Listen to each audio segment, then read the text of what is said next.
All right, everyone. Tonight, we're not just opening a history book. We're stepping through a shimmering portal back to the sun-baked cradle of civilization. Thousands of years peel away, revealing the majestic, enigmatic landscape of ancient Egypt, a land synonymous with towering pyramids, immortal pharaohs, and a pantheon of watchful, demanding gods. We envision golden masks, grand temples, and a life of serene, spiritual devotion. But what if I told you that beneath that glittering veneer of myth and majesty, an entirely different, far more brutal reality pulsed with every heartbeat? This isn't a museum tour. It's a visceral plunge. Today, we're going to strip away the romanticized notions and confront a simple, terrifying question. What would truly happen if you had to survive just one ordinary day in ancient Egypt? Because, trust me, the legendary scorching sun is just one of the many relentless forces prepared to roast you alive, body and soul. So, before we delve into this unforgiving past, take a brief moment. If you appreciate these deep dives into history's forgotten corners, a quick like and a subscribe would be truly valued. And as always, I'm curious, where are you joining us from? And what time is it on your side of the world? It's always incredible to see our global community gathering for these journeys. Now dim the lights. Let the shadows lengthen. Perhaps even turn on a fan, letting its soft hum become the distant drone of ancient desert winds. Let's not just learn about ancient Egypt. Let's feel it.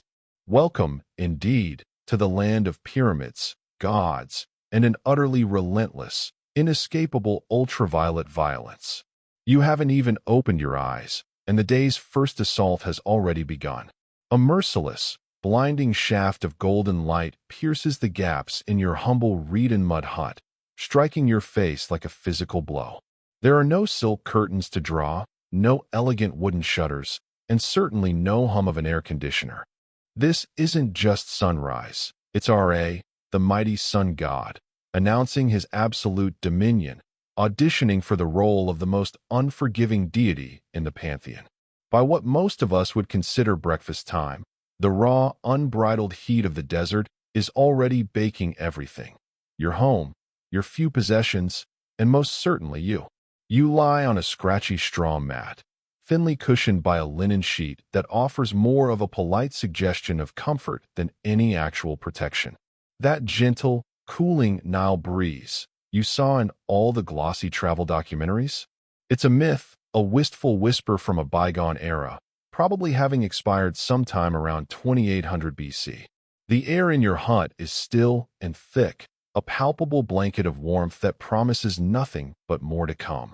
By the time you manage to unglue yourself from the mat and stumble out into the dazzling morning light, the temperature is already flirting with an oppressive 90 degrees Fahrenheit, about 32 degrees Celsius. And it's not even mid-morning. The sun in ancient Egypt doesn't merely shine. It's a malevolent entity, actively seeking to drain the moisture from your very bones. Your simple linen tunic, designed for breathability, feels as useless as a tissue paper in a furnace, clinging to your skin, trapping what little sweat it can't evaporate immediately. And forget any modern comforts like sunscreen. There's no soothing aloe vera, no high SPF lotions, not even a Johnny Floppy hat with a resort logo. While some of the wealthy or temple elite might have access to rudimentary protective oils, for you, a commoner, those are distant luxuries. Your most readily available, albeit grim, option for sun protection?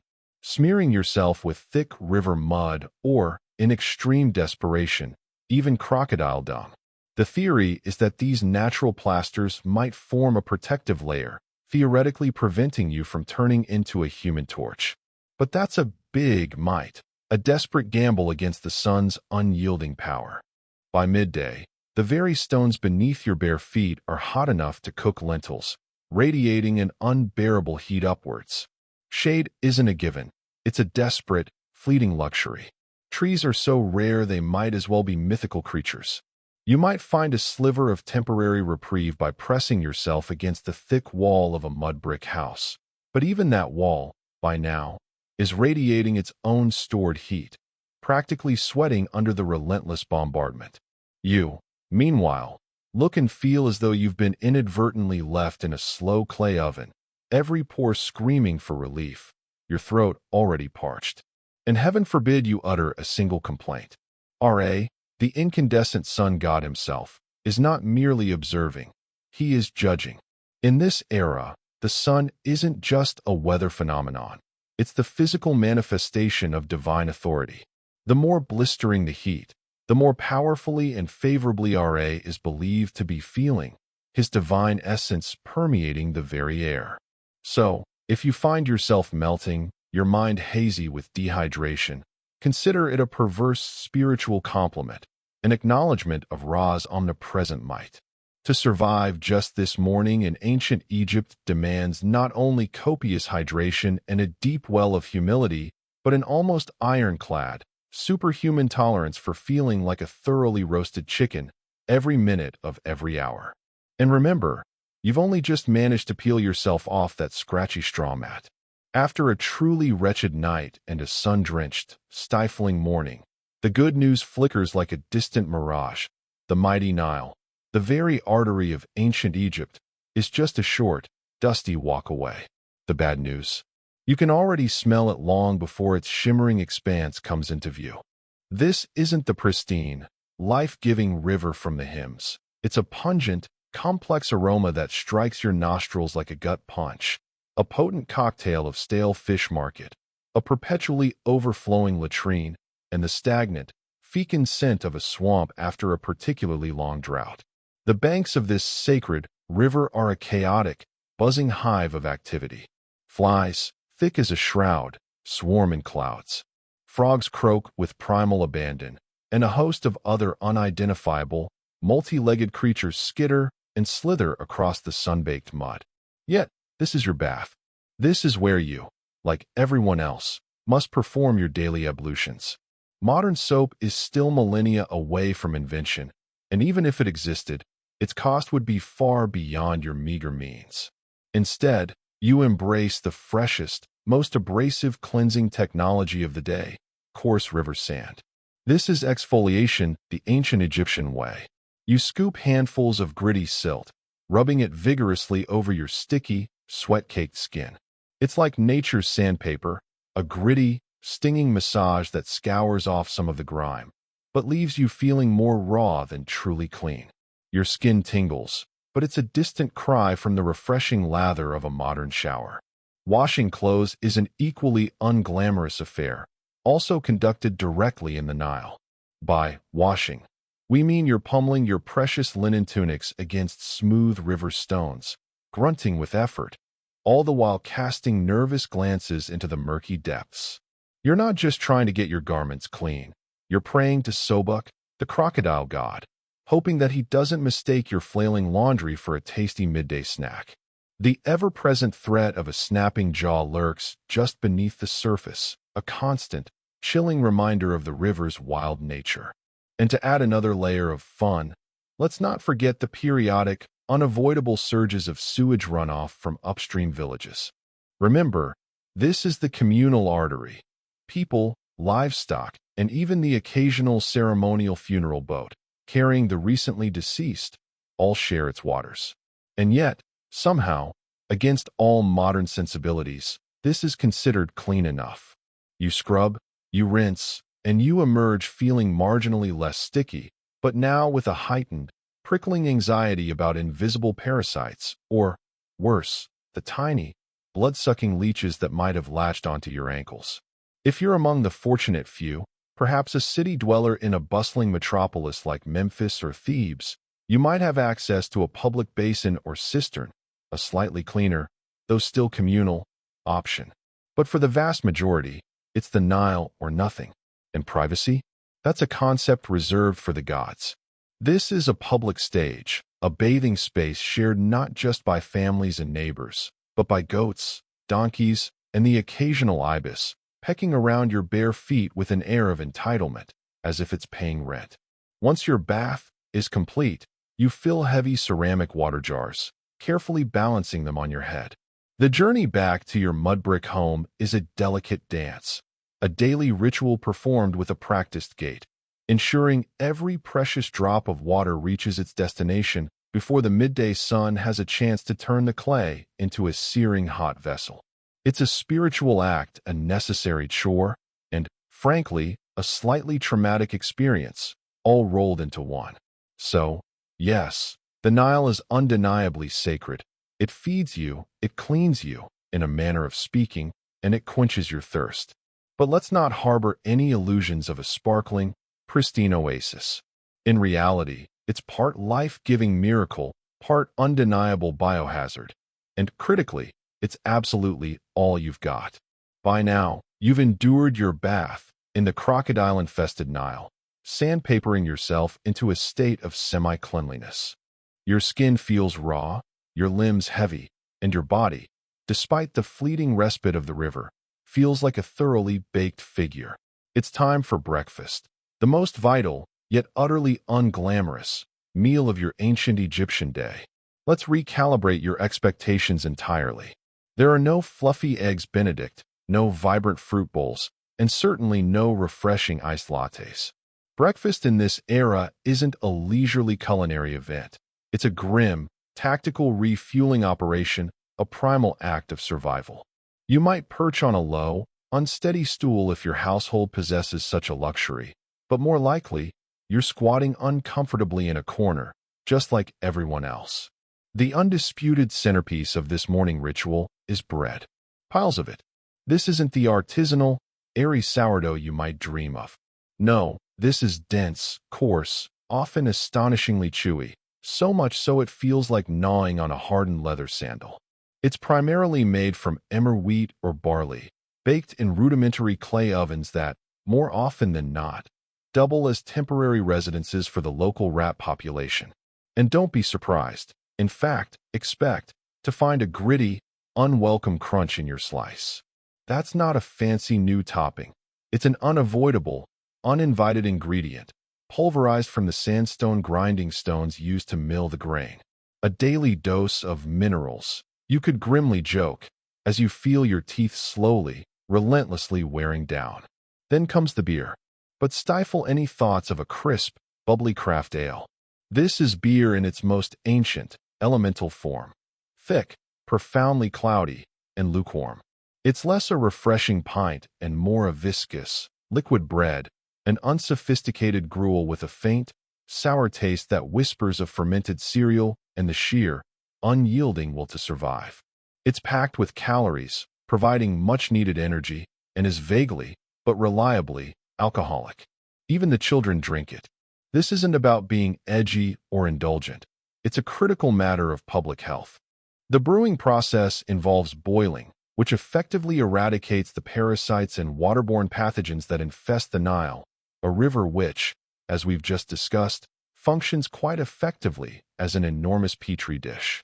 If you're truly astronomically lucky, perhaps an onion or a few shriveled, dried dates might accompany your carbon foaming grit combo. Protein is a rare commodity, appearing only if someone managed to catch a fish and, crucially, didn't immediately devour it raw out of desperate hunger. As you methodically chew your rock-like loaf and slurp your grain sludge, a persistent cloud of flies buzzes around your head, around your food, around your mouth.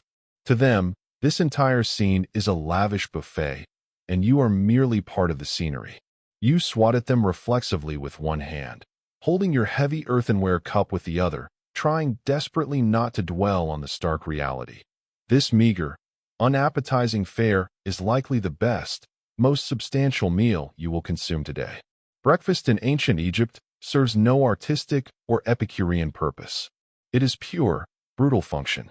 It fuels your exhausted body just enough, providing the bare minimum caloric intake to survive until the next time a benevolent, or perhaps indifferent, hand grants you another sand-infused brick of bread. Bon appetit. You've had your gritty sustenance and your chunky beer. You're fueled, not for comfort, but just enough to be deemed functional. Now, the true test of your ancient Egyptian day begins. It's time to work. And trust me, the most soul-crushing modern burnout looks like a leisurely spa day compared to the relentless, back-breaking labor that awaits you.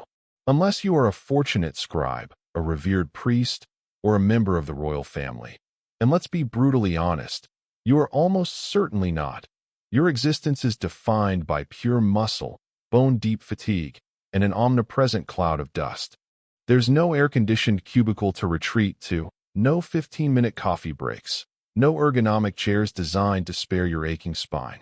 Just unrelenting sweat, abrasive sand, and the constant, gnawing fear of collapsing from sheer exhaustion before the sun even reaches its zenith. If you are a farmer, you'll be knee-deep in the thick, fertile Nile mud by the time the first rays of dawn kiss the horizon. Your hands, calloused and cracked, will be yanking tenacious weeds or rhythmically planting barley seeds under the unblinking, unfeeling gaze of an overseer whose primary hobby appears to be incessant, ear-splitting yelling. Your tools are crude: a simple wooden plow, a rudimentary sickle, and the raw, unadulterated power of your bare hands. Every ache, every strain in your protesting back is not a sign of weakness, but, perversely, a congratulations. It means you are still working, still producing. If you are a laborer, things escalate to an even more biblical level of suffering. Imagine yourself hauling multi-ton blocks of quarried stone for the construction of a monumental temple. This is done under the direct, scorching glare of the sun, barefoot, up treacherous ramps made of loose gravel and sheer willpower, praying with every step that the earth holds firm. There are no safety nets here, no OSHA regulations. You trip, you fall, you hear the sickening snap of an ankle, and all you'll get from the foreman is a dismissive shrug, perhaps a curse, before the next worker is pushed into your place. Working on tombs introduces an entirely different, perhaps even more terrifying, layer of grind. You are hammering away at hard limestone, chiseling out vast, echoing burial chambers for individuals who will enjoy an eternal rest far longer and infinitely more peaceful than you could ever dream of. This is a job rife with peril, both physical and spiritual. A miscalculation, a structural flaw in a pharaoh's eternal resting place. And let's just say your job security might abruptly transition into an involuntary, sealed chamber of your own, accompanied by a rather potent curse. And if you are a woman, you are by no means off the hook. Domestic work in ancient Egypt is not a gentle pastime. It is an unforgiving, physically demanding treadmill. Grinding grain by hand for hours until your arms ache and your breath comes in dusty gasps. Hauling heavy water jars from the Nile. Meticulously weaving linen threads until your eyes blur. Endless childcare, and still often expected to assist in the fields. Your break might consist of a fleeting 7-minute nap while the baby sleeps, during which you're probably mentally preparing the evening meal. You eat on the go, wipe sweat from your brow with your coarse linen tunic, and keep moving. Because slowing down means falling behind. And falling behind means your household might lose its meager grain quota, and you will bear the blame. There is no clocking out in ancient Egypt. The sun itself is your omnipresent, relentless supervisor. When it finally, mercifully begins its slow descent behind the horizon, painting the sky in fiery hues, you crawl home. Half alive, your body caked in dust and the pervasive grit of the desert. You dream not of grand feasts or luxuries, but of something as simple as softer sandals and a sun god who is, perhaps, just a little less aggressive tomorrow. Work here isn't merely hard. It's a profound, unending commitment. It's a full-body sacrifice to the brute force of survival, day after brutal day, until your body utterly gives out, or your overseer deems you no longer worth the meager sustenance they provide. And if the relentless physical toil wasn't enough to crush your spirit, there's a far more insidious burden, a mental weight that presses down with the force of 1,000 pyramids. After sweating your very soul out in the searing fields or the dusty quarry, your natural human instinct might be to grumble. Perhaps a small, muttered complaint under your breath. This job stinks. Or, why am I doing this again? For the love of Osiris. Stop right there. Immediately. Because in ancient Egypt, complaining isn't merely frowned upon. It is a profound act of defiance, potentially escalating to outright treason. Why such a severe penalty for a simple sigh? Because your boss isn't just a ruler, an earthly king, or a mere mortal. He is, to the very core of his being, a literal living god. The pharaoh isn't some politician who got elected or a lucky heir born into an affluent family. He is the sacred, human embodiment of Horus, the falcon god, son of Ra. He is chosen by the heavens themselves to walk among mortals, to govern Egypt, and, most critically, to maintain Ma'at, the divine cosmic order, truth, justice, and balance that holds the entire universe together. In this worldview, everything good flows from the pharaoh. If the Nile floods generously this year, blessing the fields with life-giving silt, you thank the pharaoh. If the floods are meager, leading to famine and despair, well, perhaps you didn't pray hard enough, or your own sin has disrupted Ma'at. Questioning his authority, his wisdom, or his very divinity isn't just rude. It's a sacrilege, a direct challenge to the cosmic order. Speaking ill of him, even in a whisper, could swiftly earn you an intimate encounter with a whip, the chilling embrace of shackles, or an expedited, solitary trip to the underworld, without the benefit of any of your carefully prepared burial goods. His face, his image, is utterly inescapable. You see it everywhere, etched into colossal statues that dominate the landscape, painted on the towering walls of every temple, stamped onto the coins you rarely possess, even subtly imprinted on the very bread molds. His name is chanted, intoned, and whispered in every ritual, every prayer. His image is always painted larger than anyone else's in every mural, every depiction. This isn't just artistic exaggeration, it's a sacred law, a visual reinforcement of his absolute, divine superiority. And don't ever expect to see him in person. For a commoner like you, the closest you'll ever get is a fleeting glimpse of a golden bark, a ceremonial ship, floating majestically by during a grand religious festival. Blink, and he's gone, retreating back to a palace you will never, ever enter. There, he is cocooned in unimaginable luxury, surrounded by fawning officials, imposing guards, diligent scribes, and enough shimmering gold to finance a small civilization, which, fun fact, he pretty much does. If, by some twist of fate, you are lucky enough to be assigned to a royal project, say, constructing a tomb, a temple, or a statue the size of a mountain, you are expected to perform your labor with divine joy. That's what the state decrees, and that's what you, too, will declare. Because pretending to be eternally honored to carve stone for 14 grueling hours a day is infinitely safer than any alternative. And rebellion? Don't even let the thought form. Pharaohs crush uprisings faster than you can utter the word dynasty. Just ask the last village that dared to withhold its taxes to challenge the divine mandate. Oh wait, you can't.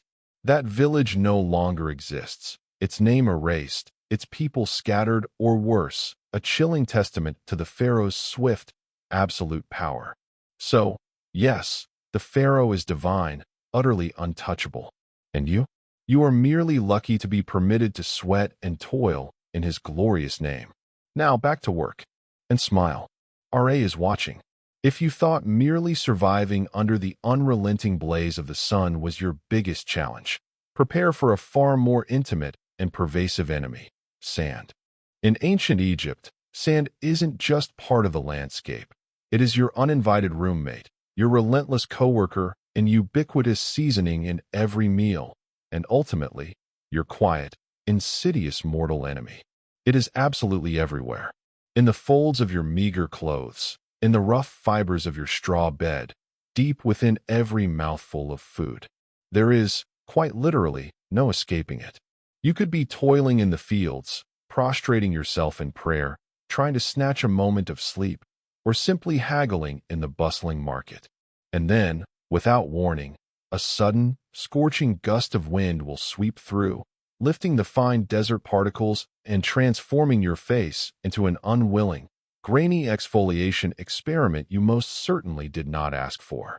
Your eyes water, your mouth fills with grit, and every exposed patch of skin feels like it's being scoured by 1,000 tiny, angry spirits. Let's start with your clothing. You wear linen, light, breathable, yes, but about as effective at keeping out the insidious sand as a screen door is at holding back soup. The fine, silted grains slide effortlessly down your tunic, clinging stubbornly to your sweat-dampened skin, somehow finding their way into creases and crevices you never even knew existed on your body. Eating? Good luck. Every single loaf of bread, your dietary staple, is essentially a cleverly disguised sand trap. Since flour was painstakingly ground between rough stone slabs, tiny, abrasive bits of grit inevitably made their way into the dough. Ancient Egyptians weren't just eating their wheat. They were, quite literally, consuming fragments of their millstones every single day. This relentless, internal abrasion is precisely why dental remains from this period are so often found worn flat, smooth, and sometimes even cracked, like river rocks. Imagine chewing your meager breakfast while simultaneously, involuntarily, filing your molars down to stumps. The pain, the dull ache, becomes a constant companion. And if you harbored any illusion that your mud-brick home would offer a sand-free sanctuary, think again. These humble dwellings are riddled with tiny gaps, natural crevices, and windows that, without glass, are perfect, gaping portals for the wind-blown desert. Your packed earth floors are perpetually covered in a thin, gritty film. Your cooking pots, no matter how diligently cleaned, seem to always harbor a surprising amount of fine sand. Your bed, that scratchy straw mat, is essentially a sand pit cleverly disguised as furniture. Shoes are, at best, an optional luxury. The vast majority of Egyptians walked barefoot, meaning you are always just one step away from turning your feet into battered, leathery, and perpetually gritty versions of old sandals. If you do possess footwear, it's typically a basic pair of sandals woven from reeds. Fashionable, perhaps, but protective? Not remotely. They offer little defense against the scorching ground or the myriad sharp stones and thorns lurking underfoot. And then there are the sandstorms. Not merely a weather event, but Egypt's raw, furious version of a slap from the gods. Sudden, swirling, and utterly blinding. One moment you might be idly chatting with a neighbor, the next you are spitting dust, feeling as though someone has upended an entire beach into your eye sockets. Visibility plummets to zero, the sun is blotted out, and everyone around you becomes a vaguely coughing, indistinct silhouette, choking on the very air. In short, sand is the roommate who never, ever leaves, the uninvited, abrasive spice in every single meal, and the silent, relentless enemy of your eyes, your lungs, and your very dignity. It isn't just the ever-present backdrop of your life. It becomes a fundamental, gritty, unshakable part of your body. And no, you can't simply wash it off. You already tried that in the Nile, which, ironically, is probably just teeming with even more sand.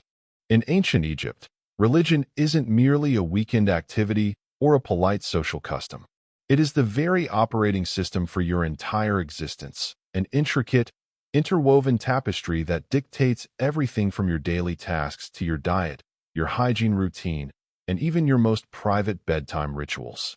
Your life, down to its smallest detail, is a constant performance for a pantheon of gods who hold very specific and often rather demanding opinions. First, grasp this fundamental truth. The gods are not distant, abstract concepts. They are everywhere, an unseen presence that permeates every moment.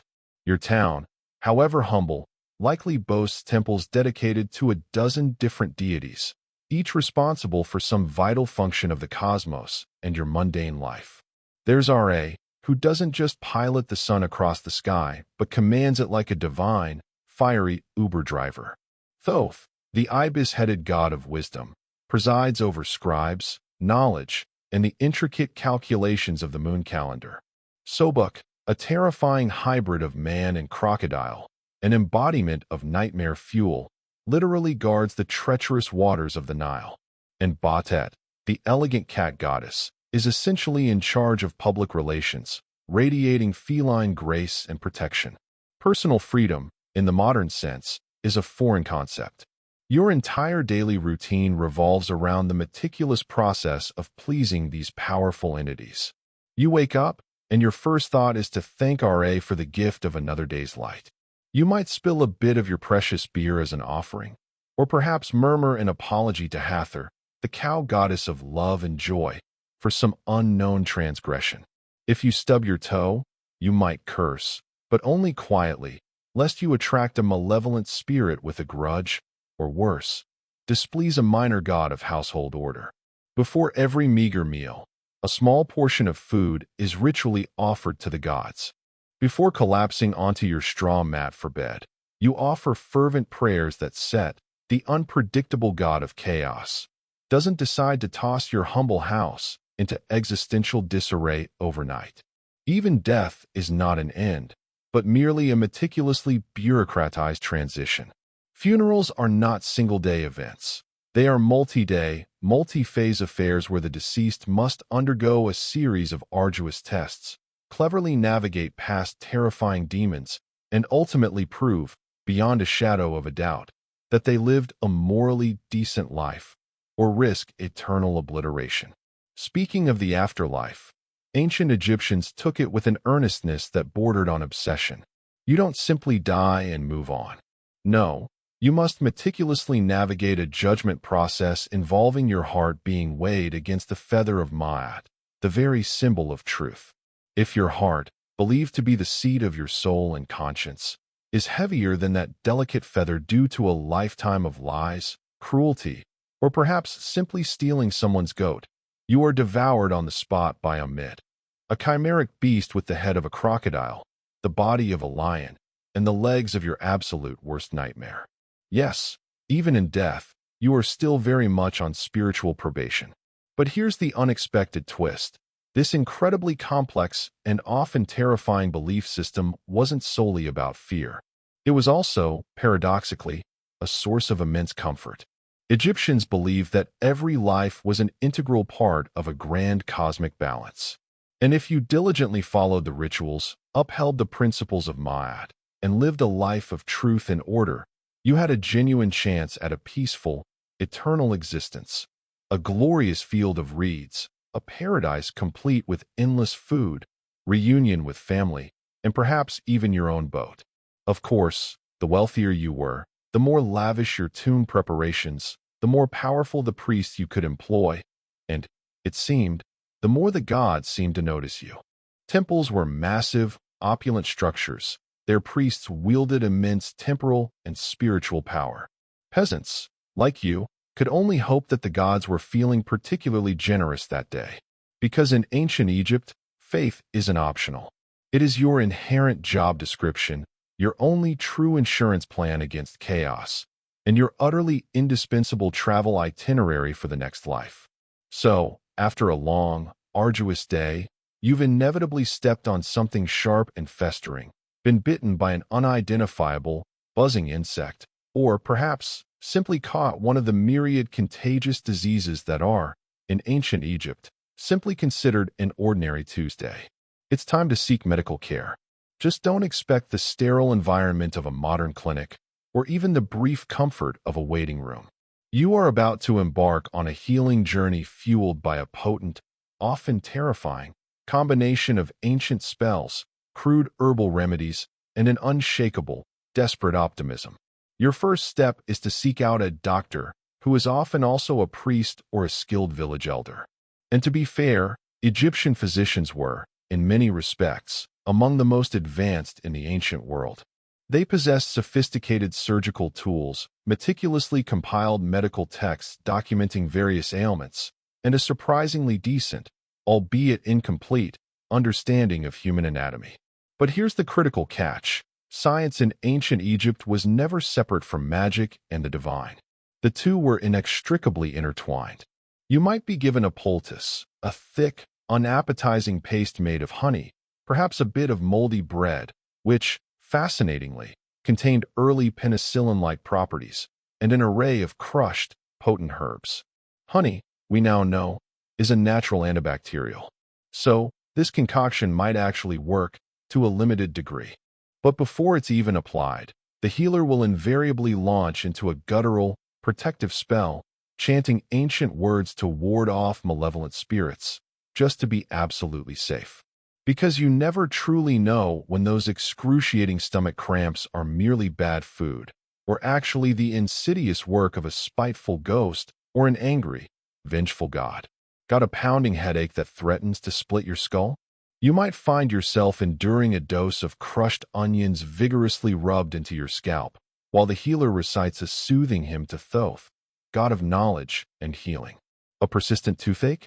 Let's try smearing cow dung, mixed with sweet dates, onto your chest, and simply observe the results. An eye infection, weeping and burning? Prepare for a paste made of lizard blood, red ochre, and beer, applied directly to the inflamed area, accompanied by a fervent prayer to Horus, whose own eye was famously restored. Surgery, remarkably, did happen. Abscesses were courageously drained. Broken bones were painstakingly set with splints, and grievous wounds were carefully stitched with fine linen thread. But imagine this scene. There is absolutely no anesthesia, just a frighteningly sharp bronze knife, and a stoic friend or family member holding your shoulders down with all their might while you scream, muffling your agony into a coarse mud brick pillow. And dentistry? Frankly, it was horrific. Remember all that ubiquitous sand in your daily bread? Your teeth, relentlessly ground down by this abrasive diet, are likely worn flat and aching by your mid-20s. If one becomes infected, a common, agonizing occurrence, your options are brutally simple. 1. Live with the agonizing pain until it kills you. 2. Allow the infection to spread, likely leading to a slow, painful death. Or 3. Have the offending tooth violently pulled with something resembling rudimentary pliers forged by a blacksmith with, shall we say, rather low standards for precision. And let's not overlook the ever-present amulets. Whether you're in the throes of childbirth, getting a deep gash stitched, or simply sneezing too loudly, a good doctor-priest will almost certainly hang a charm around your neck or wrist, just in case the real issue isn't a physical ailment, but an invisible serpent spirit stealthily curled around your spleen, or a demonic entity whispering diseases into your ear. So, yes, Egyptian medicine had its flashes of brilliance, its moments of surprising practical insight. But mostly, you'd better have an unshakable belief in the gods, because your band-aid is, quite literally, a desperate prayer. Here's a genuine plot twist, a historical revelation that most people simply don't expect when they think of the ancient world. Ancient Egyptian women, in many fundamental ways, possessed significantly more rights and legal autonomy than women in countless later civilizations, stretching well into recent history. They could own property in their own name, manage thriving businesses, initiate and file for divorce, and even represent themselves or take a man to court. Sounds incredibly progressive, doesn't it? But before you start packing your bags for a time-traveling girl boss vacation to the land of the Nile, hold on a moment. Because while the legal status of women might genuinely impress you, the day-to-day reality for the vast majority was anything but glamorous. If you are a woman in ancient Egypt, you likely wake before the first sliver of dawn touches the horizon, often even before your male counterparts. Your immediate task is often the soul-crushing, monotonous labor of grinding grain by hand, using a heavy, flat stone that relentlessly chews through both the tough wheat kernels and, seemingly, your very spine. From there, it's a nonstop rotation, hauling heavy water jars from the Nile, stoking the fire and cooking the meager breakfast, tending to multiple children, managing every facet of the household, feeding the few animals you might possess, and, if your family is agricultural, often heading out to assist in the fields as well. You are, quite literally, a one-woman workforce, dressed in simple linen. There is no concept of me time, no indulgent spa days, and most certainly no such thing as maternity leave. You work until the moment of birth, and often return to your duties within days. Childbirth itself is a terrifyingly risky and intensely painful ordeal.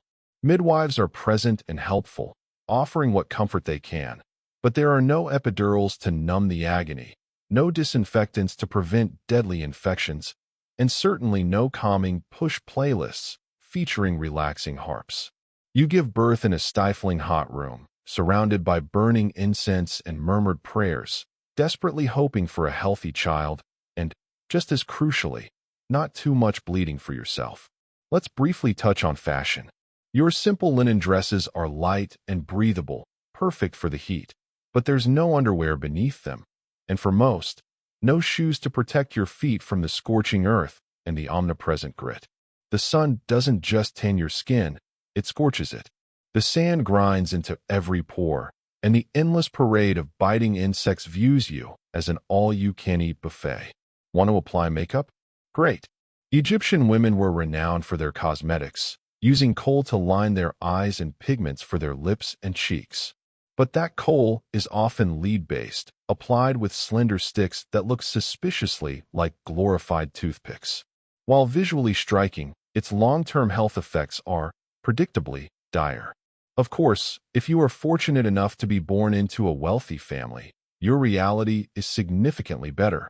You might learn to read and write, manage vast estate accounts, or rise to the respected position of a priestess in a powerful temple. If you're born into royalty, the sky is the limit.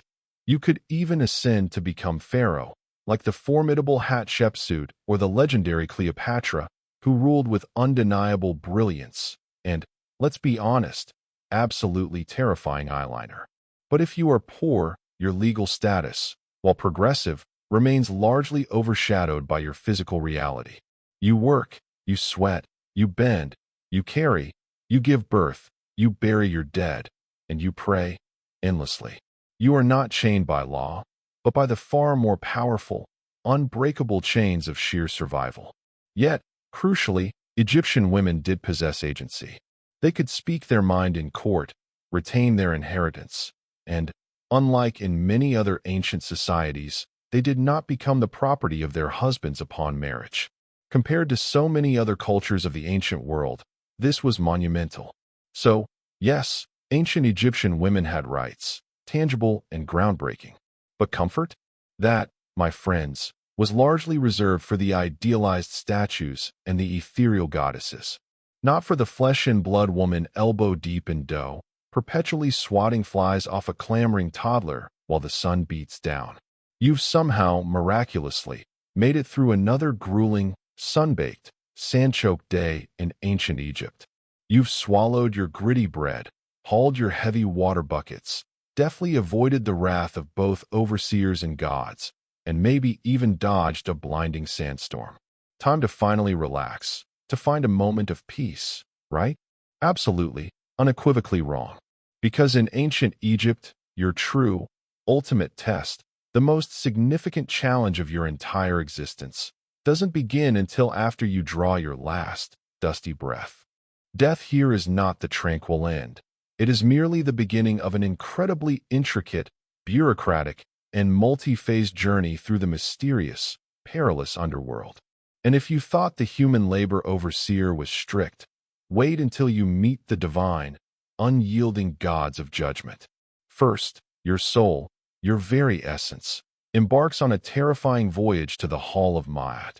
Here, bathed in an otherworldly light, you stand before an imposing tribunal of 42 terrifying deities, each representing a specific transgression. This is where you must deliver your negative confession, essentially the oldest legal deposition in recorded history. With a pounding heart, you must unequivocally proclaim your innocence against every conceivable sin. I did not steal. I did not lie. I did not covet my neighbor's donkey. I did not cause pain. I did not speak falsely. All while hoping, with every fiber of your being, that these all-knowing gods actually believe you. Then comes the pivotal moment, the heart test. Literally, your physical heart, believed to be the sacred seat of your soul, your conscience, and your true character, is carefully removed from your mummified body and placed upon a massive, ornate scale. Opposite it, as a counterweight, rests the delicate feather of Maat, the ethereal symbol of truth, justice, and cosmic balance. If your heart is heavier than that impossibly light feather, weighed down by the cumulative burden of your earthly lies, your cruelty, your undeclared taxes, or perhaps that aforementioned purloined goat, well, that means you've lived a wicked, unbalanced life. And this is where Amit, the devourer of the dead, makes her terrifying entrance.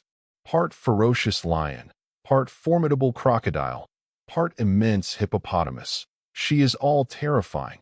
A creature tonight, we embark on an extraordinary journey, pulling back the veil of millennia to the sun-drenched banks of the Nile.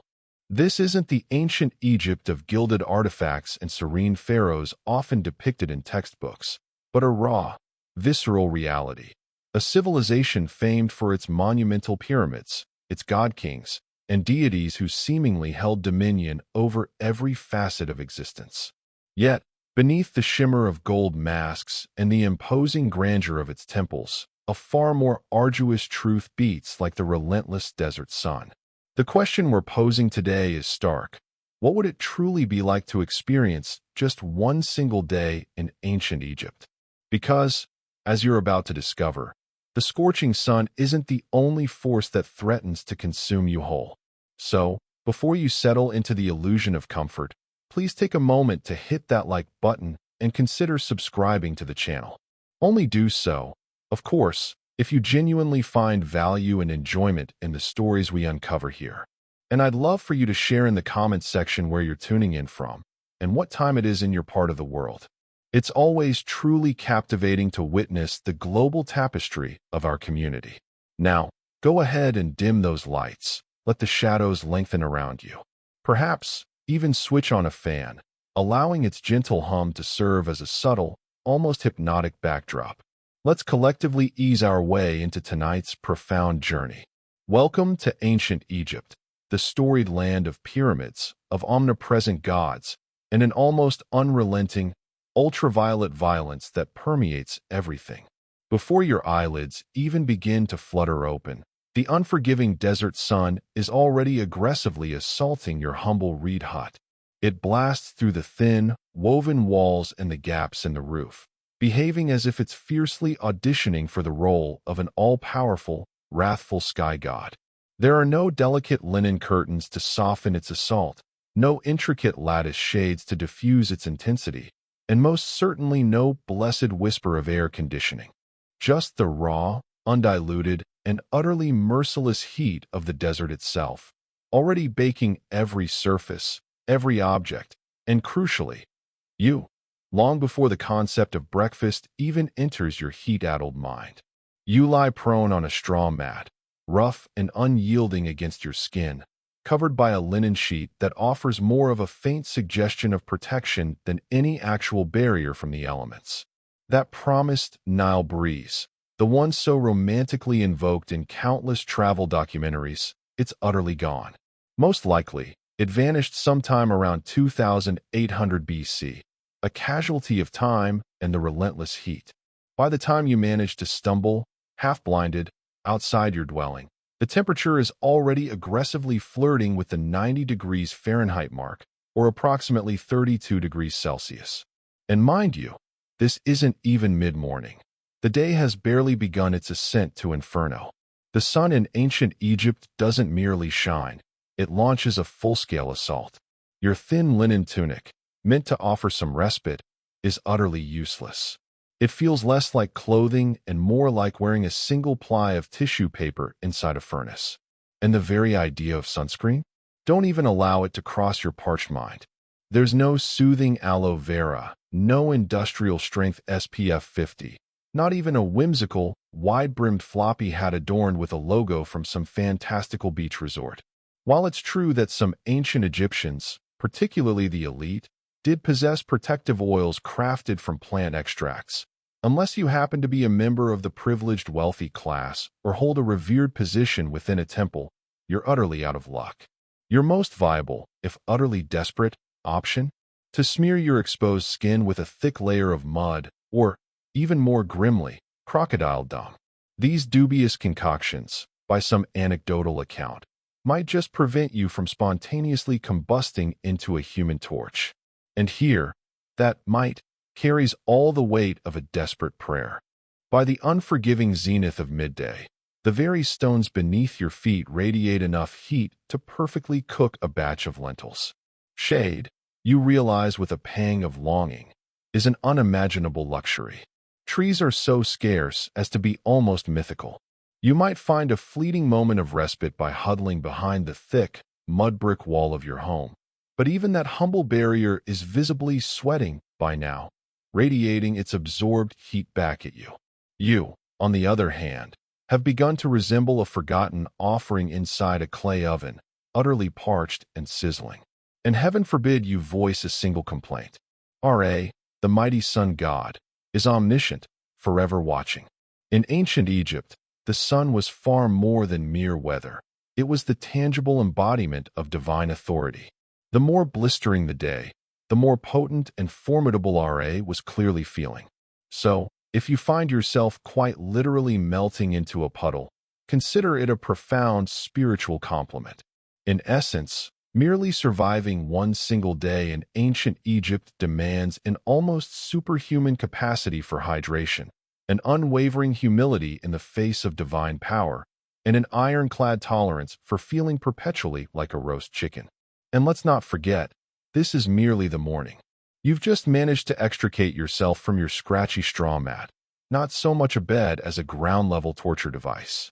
The good news, if you can call it that, is that the life-giving Nile is only a short walk away.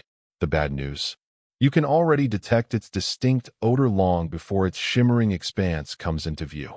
Ah, yes, the majestic Nile, the undisputed life-giver of ancient Egypt, revered beyond measure, held sacred, and unequivocally the very reason this civilization exists at all.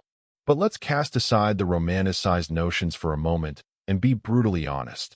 It also smells like a particularly acrimonious breakup between a bustling fish market and an ancient, fetid swamp. Its banks, teeming with life, are a cacophony of buzzing flies, croaking frogs, and a myriad of unidentifiable creatures that, by all rights, probably shouldn't possess legs, yet inexplicably do. Still, this is your designated bathhouse. The very concept of soap hasn't even been dreamed into existence yet, and even if it had, its cost would place it far beyond the reach of your meager means. Instead, you prepare to lather yourself with the freshest, most advanced cleansing technology available in your era, sand. Yes, you heard that correctly. Exfoliation, the authentic Egyptian way. Simply rub yourself down vigorously with coarse, gritty grains, and proudly declare your skincare regimen complete. It's truly nature's sandpaper, albeit considerably less effective at truly purifying. Washing clothes, that too is meticulously performed in the Nile. And by washing, we mean vigorously pounding your garments against conveniently placed rocks, all the while uttering silent, fervent prayers that a hungry crocodile doesn't mistake your freshly laundered tunic for a particularly enticing midday snack. Oh, and just to inject a further dose of sheer, unadulterated fun into your day, let's not overlook the occasional, unavoidable runoff of sewage from upstream settlements. Remember, dear friends, people, livestock, and even the occasional, somber funeral boat all share this singular, vital river. And yet, by some miracle of perception and desperation, this entire concoction is paradoxically considered clean. You scrub, you rinse, and you emerge from the murky waters feeling, if nothing else, marginally less sticky and only moderately more anxious about the potential presence of leeches. If you happen to be a fortunate city dweller residing in the bustling metropolises of Memphis or Thebes, you might be privileged enough to utilize a public basin or a cistern, offering a degree of cleanliness. But for the vast majority, it's the Nile or absolutely nothing. And don't dare to harbor any expectations of privacy. This is a communal bathing space, openly shared by entire families, your immediate neighbors, stray livestock, and the occasional, impertinent ibis, pecking around your ankles as if it pays rent for the privilege. Water jars, heavy with the day's supply, are then painstakingly filled and expertly balanced upon the heads of women, to be carried back to their mud brick homes before the relentless midday heat transmutes the clay into something resembling toasted pottery. It's a daily ritual, spiritual, profoundly necessary, and frankly, slightly traumatic in its execution. So, yes, the Nile is undeniably sacred. It nourishes you, cleanses you, and assuages your thirst. But let us not succumb to the illusion that it is a sparkling, pristine oasis. In stark reality, it is part miracle, part biohazard, and the entirety of your world. By now, you've endured a bath in the crocodile-infested Nile. You've subjected yourself to a rigorous sandpapering to achieve a semi-clean state, and your entire body feels like a thoroughly baked figure. It is, finally, time for breakfast.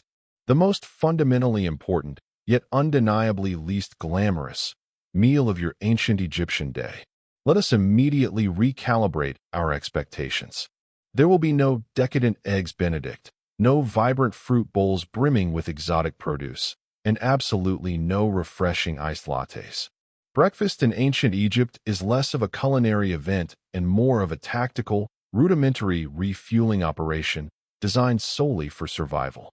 You might perch precariously on a low stool, if such a luxury is available to you, or more likely, simply squat in the corner of your dwelling like everyone else. The undisputed centerpiece of your meal? Bread, and not just a single slice, but prodigious quantities of it. It's dense, aggressively coarse, and often possesses a chewy resilience akin to that of a well-worn leather sandal.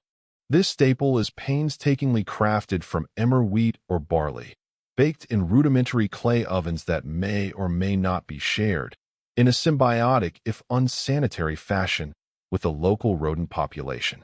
And do not, under any circumstances, be surprised to discover the occasional granule of sand embedded within your slice. This isn't an intentional topping. Rather, it's an uninvited, inevitable ingredient derived from the primitive stone grinding process. A daily dose of unwanted minerals, one might grimly observe. Then comes the accompanying beverage, beer. But please, temper your excitement. This is not the crisp, effervescent, finely crafted ale you might envision. No, this is a thick, cloudy, lukewarm liquid, so dense it is effectively liquid bread. It's more akin to a hearty porridge than a refreshing pint. This concoction is heavily laden with calories and possesses a vaguely fermented quality, an ancient, medieval smoothie with the faint, sour taste of survival-grade cereal. Even children consume it, not as an act of rebellion, but because it is unequivocally safer than drinking water straight from the Nile. At the very least, the rudimentary brewing process boils out the majority of harmful parasites, unlike the Nile itself, which, as we've just discussed, is essentially a vast, open-air petri dish. If you are incredibly fortunate, and we emphasize incredibly lucky, you might be granted a solitary onion or a few shriveled, dried dates to accompany your carbonated foam combo. Protein, in the form of fish, is only a possibility if someone actually managed to catch one and didn't immediately devour it raw. As you meticulously chew your rock-like loaf and sip your gritty grain sludge, a persistent chorus of flies buzzes ceaselessly around you, treating your humble meal as their personal buffet, because, to them, it truly is. You swat at them with one hand, firmly grasp your cup with the other, and try desperately not to dwell too intensely on the sobering fact that this is, in all probability, the finest meal you will consume today. Breakfast in ancient Egypt is not about the ephemeral pleasures of flavor. It is solely about brutal, unromantic function. It merely fuels your body just enough to survive until the next time some benevolent, or perhaps indifferent, hand bestows upon you another sand-infused brick of bread. Bon appetit! You've consumed your gritty bread, choked down your chunky beer, and squeezed in just enough respite to categorize yourself as functional. Now, it is time for the merciless grind of work. And trust me when I say, ancient Egyptian labor makes even the most severe modern burnout feel like an indulgent spa day. Unless, of course, you happen to be a distinguished scribe, a powerful priest, or a member of the royal elite. Which, let's be honest, you are definitively not. Your designated role is pure, unadulterated muscle and dust, devoid of the slightest comfort. There's no air-conditioned cubicle to escape into, no refreshing coffee breaks to punctuate the monotony, and certainly no ergonomically designed chairs to cradle your aching body. Just unrelenting sweat, omnipresent sand, and the constant, gnawing risk of collapsing from sheer exhaustion before the sun even reaches its zenith at noon. If your lot in life is that of a farmer, you'll find yourself ankle-deep in the thick, silty mud of the Nile before sunrise, your body bent double, yanking stubborn weeds or diligently planting precious barley seeds under the ever-present, watchful eye of an overseer whose primary hobby appears to be incessant, ear-splitting yelling. You will wield rudimentary wooden plows, crude, blunted sickles, and, most intimately, your bare, calloused hands. If your back screams in protest, congratulations. That merely signifies it's performing its designated function. If you are a common laborer, the tasks escalate to a biblical scale of hardship. Imagine, if you dare, the unimaginable toil of hauling multi-ton stones, destined for the construction of colossal temples, under a relentlessly blazing sun, all while barefoot and ascending treacherous ramps made of loose gravel and sheer desperate prayer. There is no occupational health and safety here. You trip, you fall, that's a broken ankle, and the foreman will offer nothing more than a dismissive shrug before ordering someone else to take your place. Working on the construction of tombs? That, my friend, is an entirely different stratum of soul-crushing grind. You are hammering away at unyielding limestone, meticulously chiseling out elaborate burial chambers for individuals who will ultimately achieve a state of rest far longer and more profound than you ever will. And if you dare to botch the intricate work on a pharaoh's sacred tomb, let's just euphemistically suggest that your job security might swiftly involve a sealed chamber and a most potent, eternal curse. And if you are a woman in this society, you are certainly not exempt from this crushing burden. Domestic work is, in itself, a relentless form of physical labor. This includes the back-breaking task of grinding grain, the arduous hauling of heavy water jars from the Nile, the intricate weaving of linen cloth, the tireless care of multiple children, and still, the expectation to assist actively in the fields. Your only break is when a baby, exhausted by its own existence, manages to nap for a precious 7 minutes. During this fleeting reprieve, you are likely preparing the next meager meal. You eat on the go, a few hurried bites here and there. You wipe the ceaseless sweat from your brow with the hem of your tunic. You keep moving, constantly, relentlessly, because slowing down even for a moment means falling disastrously behind. And falling behind means someone else receives your meager grain quota, and you, inevitably, receive the blame and perhaps worse. There is no such thing as clocking out. The sun is your relentless supervisor, tracking your every move from dawn till dusk.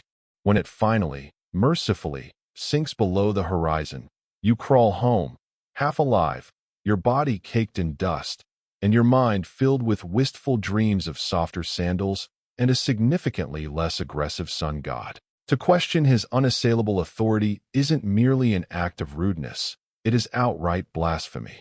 To speak ill of him, even in hushed whispers, could swiftly land you in an enviable date with a stinging whip, a set of heavy shackles, or an expedited, solitary trip to the underworld, completely bereft of any of your cherished burial goods. You see his ubiquitous face everywhere, etched into colossal statues, carved into the walls of grand temples, stamped onto humble coins, and even, incredibly, impressed upon your daily bread molds. His sacred name is rhythmically chanted in every ritual. His image is invariably painted larger than everyone else's in every single mural. This isn't artistic exaggeration, it is divine law. And do not, for a moment, expect to ever see him in person. If you are a commoner, the closest you will ever come is perhaps a fleeting glimpse of a golden bark, laden with the pharaoh's image, floating majestically by during a rare, sacred religious festival. Blink, and he's gone. He will return swiftly to a palace you will never enter, surrounded by an impenetrable coterie of powerful officials, stern guards, diligent scribes, and enough shimmering gold to finance a small civilization, which, as a fascinating side note, he essentially does. If you are deemed lucky enough to be assigned to a royal project, say, the carving of a tomb, the erection of a temple, or the sculpting of a colossal statue the size of a mountain, you are expected to serve with divine joy, At least, that's what the state emphatically mandates. And you, too, will utter those words, because pretending you are honored to carve unforgiving stone for 14 grueling hours a day is immeasurably safer than any alternative. And do not even dare to conceive of rebellion. Pharaohs crush uprisings with a swiftness that would astound you, faster than you can even utter the word dynasty. Just ask the last village that foolishly attempted to withhold taxes. Oh wait, you can't. It no longer exists. So, yes, the pharaoh is divine. And you? You are merely fortunate to be permitted to sweat and toil in his glorious name. Now back to work. If you harbored the notion that merely surviving under the unrelenting sun was a monumental challenge, just wait until you fully comprehend that in ancient Egypt, sand isn't simply present. It is your permanent roommate, your constant coworker, an ubiquitous seasoning in every meal, and your sworn mortal enemy. It is everywhere. It permeates your clothes, infiltrates your sleeping mat, and infests your food. There is, quite simply, no escaping it. You could be diligently working, fervently praying, desperately trying to sleep, or simply minding your own business in the bustling market square. And then, without warning, a sudden, searing gust of hot wind sweeps by, transforming your face into an impromptu, gritty exfoliation experiment you most emphatically did not request. Let's begin with your attire. You wear linen. It is light, admirably breathable, and about as effective at keeping out the insidious grains of sand as a flimsy screen door is at containing a bowl of thick soup. The sand slides insidiously down your tunic, clings stubbornly to your sweat-dampened skin, and somehow, by some unfathomable logic, finds its way into every crease and fold of your body you never even knew existed. Eating? Good luck. Every single loaf of bread you attempt to consume is, essentially, a meticulously disguised sand trap. Since the flour was laboriously ground between massive stone slabs, tiny, abrasive bits of grit invariably found their way into the dough. Egyptians didn't merely eat their wheat, they consumed miniature fragments of their millstones as well. This is precisely why ancient dental remains are so often found worn flat, smooth like river rocks, by the time an individual reached their 20s or 30s. Imagine the sensation of chewing your meager breakfast while simultaneously and unintentionally filing down your molars on a daily basis. And if you harbored any quaint illusions that your mud brick house was some sort of sand-free sanctuary, think again. Your humble mud brick home, for all its structural integrity, possesses countless gaps, narrow crevices, and windows that are entirely devoid of glass panes. These are, in effect, perfect, welcoming portals for the relentless wind-blown sand. Your earthen floors are perpetually covered. Your rudimentary cooking pots, left uncovered, are inevitably full. Your bed, that rough straw mat, is essentially a sand pit cleverly disguised as furniture. Shoes. These are, at best, an optional luxury. The vast majority of Egyptians navigated their daily lives barefoot, meaning you are always just one step away from transforming your feet into something resembling battered leather sandals. If you are fortunate enough to possess footwear, it is typically a basic, unadorned pair of sandals woven from reeds. Fashionable, perhaps, in a utilitarian sort of way. Protective? Not even remotely. And then, there are the sandstorms. Egypt's dramatic, awe-inspiring, and terrifying version of a divine slap from the gods. Sudden, violently swirling, and utterly blinding. One moment you might be engaging in a casual conversation with a friend. The next, you are spitting dust and feeling as if someone has maliciously dumped an entire beach directly into your eye sockets. Visibility plummets to absolute zero, and everyone around you transforms into vaguely coughing, spectral silhouettes. In summation, sand is the roommate who never, ever leaves, the unexpected spice in every single meal, and the silent, insidious enemy of your eyes, your lungs, and your very dignity. It isn't just the ever-present backdrop of your life. It has, quite literally, become a part of your body. And no, you cannot simply wash it off. You already made that futile attempt in the Nile, which, ironically, is probably teeming with even more sand. In ancient Egypt, religion isn't just a quaint weekend activity you occasionally dabble in. It is the fundamental operating system for absolutely everything in your existence. Your assigned job, your meager diet, your daily hygiene routine, your comforting bedtime rituals.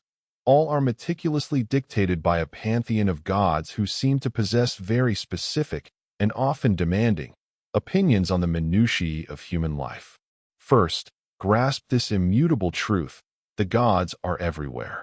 Your town, no matter how humble, likely boasts temples dedicated to a dozen different deities, each meticulously responsible for some vital function of the cosmos and daily life. There is Ra, the magnificent sun god, who fearlessly pilots the sun across the vast sky as if it were some divine, celestial Uber. Thoth, the ibis-headed god of wisdom and writing, holds dominion over scribes, knowledge, and the intricate lunar calendars. Sobuk, a terrifying hybrid of part crocodile and part pure nightmare fuel, is the formidable guardian of the Nile itself. And Batet, the graceful cat goddess, essentially manages the public relations for the entire divine ensemble, symbolizing protection and joy. Forget any notions of personal freedom as you understand it. Your entire daily routine is meticulously structured around the imperative of pleasing these powerful entities. You wake, and you instinctively offer thanks to Ra for the return of the sun. You might accidentally spill some precious beer and instantly apologize to the goddess Hathor for the perceived slight. You stub your toe on an unseen rock, and you curse, but quietly, ever mindful of the risk of attracting a malevolent spirit holding a deep-seated grudge. Before every meal, you ritually offer a small portion of food to the gods. Before you even attempt to sleep, you fervently pray that Set, the unpredictable god of chaos, does not decide to toss your humble house into a state of existential disarray overnight.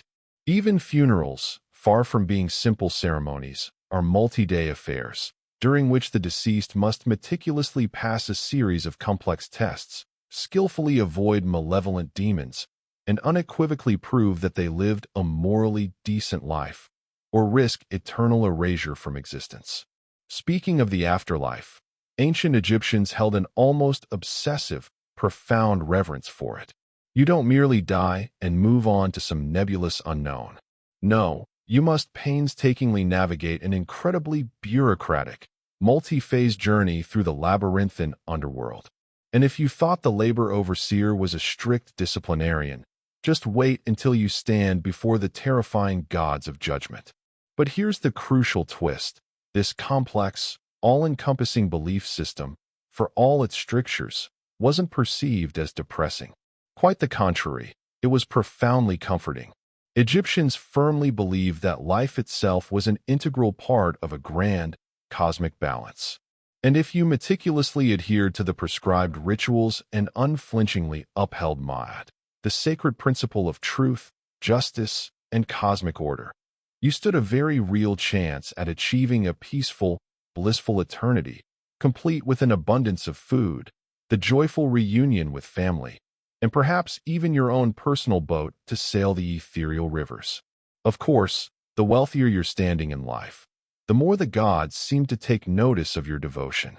Temples were colossal, awe-inspiring structures, priests wielded immense power, and peasants, well, they simply hoped the gods were feeling particularly generous that day. Because in ancient Egypt, faith isn't an optional extra. It is your fundamental job description, your comprehensive insurance plan, and your meticulous travel itinerary for the entirety of the next life.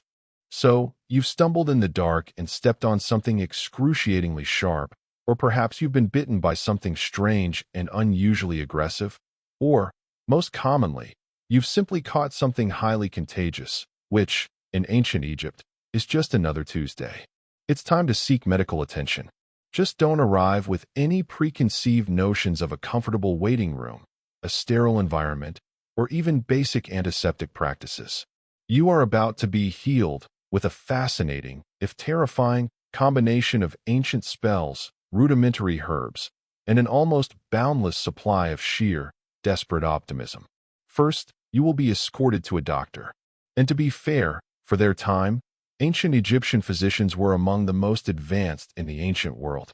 They possessed a remarkable array of surgical tools, meticulously compiled medical texts, and demonstrated a decent, albeit imperfect, understanding of human anatomy.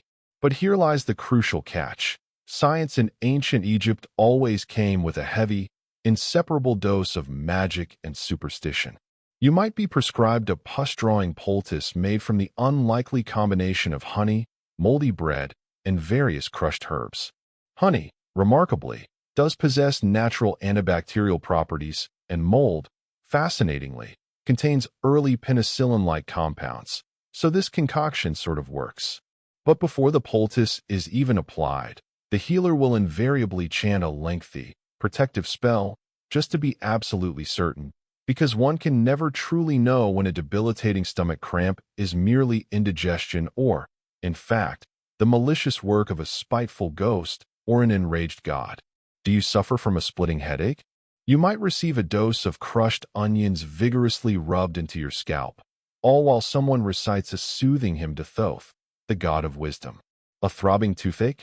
Let's try smearing cow dung, meticulously mixed with dates, onto your chest and observe the outcome. An agonizing eye infection? Time for a viscous paste concocted from lizard blood, red ochre, and beer, accompanied by a fervent prayer to Horus, the falcon-headed protector. Surgery? Yes, it did occasionally happen. Abscesses were skillfully drained, broken bones were painstakingly set, and grievous wounds were meticulously stitched with fine linen thread. But be warned, there is absolutely no anesthesia, just a terrifyingly sharp knife wielded by a steady hand, and hopefully, a strong friend to hold your shoulders firmly down while you scream, muffled, into a mud brick pillow. Dentistry? That, sadly, was not a strong suit. Remember all that sand in your daily bread? Your teeth, by the time you reach your 20s, are likely already severely worn down, flattened like river rocks. If one becomes agonizingly infected, your grim options are stark. 1. Live with the agonizing pain until your body gives out. 2.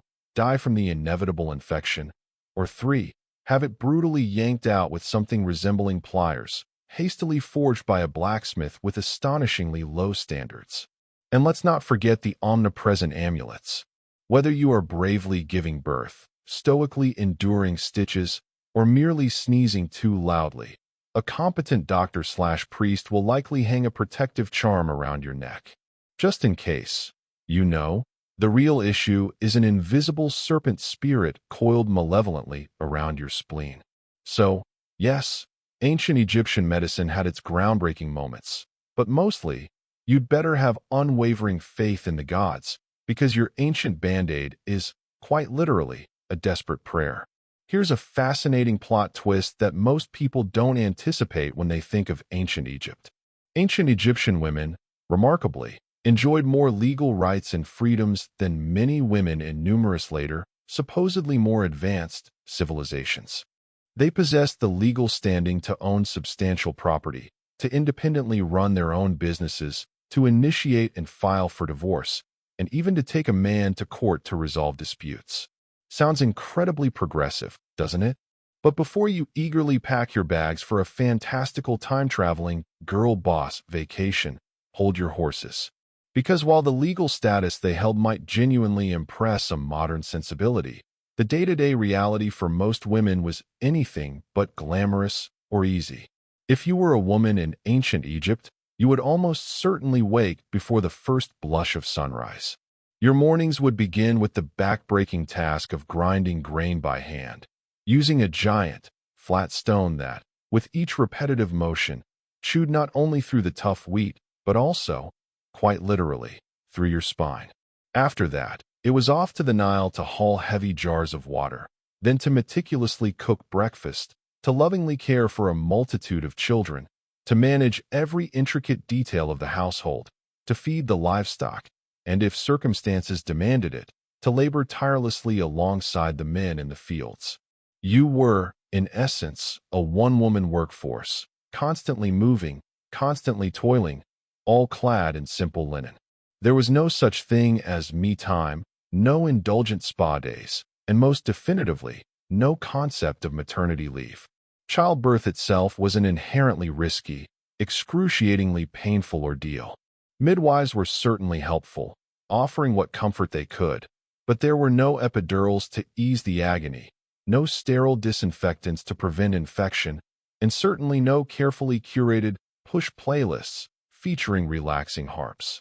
You gave birth in a hot, often cramped room, surrounded by burning incense, fervent prayers, and the constant, terrifying worry of excessive bleeding. Let's talk about fashion. Linen dresses were indeed light and breathable, ideal for the climate, but there was no underwear to protect you, and typically no shoes to shield your feet. The sun mercilessly scorched your skin, the sand relentlessly ground into every crevice, and the persistent bugs regarded you as an all-you-can-eat buffet. Did you desire makeup? Excellent. Egyptian women did indeed wear cosmetics, but it was often lead-based and meticulously applied with sticks that, to modern eyes, look suspiciously like crude toothpicks, posing their own health risks. Now, if you were fortunate enough to be born into a truly wealthy family, life certainly offered more comforts. You might learn to read and write, manage intricate estate accounts, or even ascend to the revered position of a priestess. If you were born into royalty, your potential was boundless. You could even become pharaoh, like the formidable Hatshepsut or the legendary Cleopatra, who ruled with undeniable brilliance and a terrifyingly precise eyeliner. But if you were poor, your legal status, while progressive, was often overshadowed by the brutal physical reality of your existence. You worked, you sweated, you bent, you carried, you birthed, you buried, and you prayed. You were not literally chained by law, but you were bound, absolutely, by the relentless struggle for survival. Still, the fact that Egyptian women possessed agency, that they could speak in court, retain their inheritance, and did not become mere property when they married, truly mattered. Compared to many other ancient societies, that was an enormous, fundamental difference. So, yes, Egyptian women had significant rights, but comfort? That, my friend, was typically reserved for the serene statues and the divine goddesses. Not for the living, breathing woman elbow-deep in dough while simultaneously swatting flies off a restless toddler. You've somehow managed to navigate another grueling, sand-drenched day in ancient Egypt. You've swallowed your gritty bread, endured the back-breaking task of hauling your heavy water buckets, meticulously avoided the terrifying wrath of the divine pharaoh, and perhaps, with a stroke of luck, even dodged a blinding sandstorm. Now, finally, it's time to relax, right? Wrong. Because in ancient Egypt, your true, most arduous test doesn't begin until after you die. Death, in this civilization, is not the peaceful end. It is merely the incredibly bureaucratic, multi-phased inception of an epic journey through the labyrinthine underworld. And if you harbored any complaints about your earthly labor overseer's strictness, just wait until you are ushered into the presence of the formidable gods of judgment. First, your disembodied soul undertakes a terrifying voyage to the hallowed hall of Maat. Here, before an imposing tribunal of 42 stern deities, you are compelled to meticulously proclaim your innocence in what is, arguably, the oldest recorded legal deposition in all of history. You solemnly utter declarations such as, "I did not steal. I did not lie. I did not covet my neighbor's donkey." All the while, you are desperately hoping that these all-powerful gods are convinced by your earnest testimony. Then comes the ultimate, terrifying heart test. Literally, your heart, believed by the Egyptians to be the very seat of your soul, the repository of all your deeds and intentions, is carefully placed upon an ancient scale. Opposing it on the other pan is the delicate feather of Maat, the sacred, immutable symbol of truth, justice, and cosmic balance. If your heart, laden with the weight of your transgressions, is found to be heavier than the impossibly light feather, well, that signifies you have lived a wicked, unrighteous life. And it is at this precise, horrifying moment that Ammit makes her grand, terrifying entrance. A creature of unspeakable horror, part lion, part crocodile, and part hippopotamus, she is utterly terrifying in every aspect. She does not merely arrest you. She does not merely fine you. She consumes your very soul, utterly destroying it forever.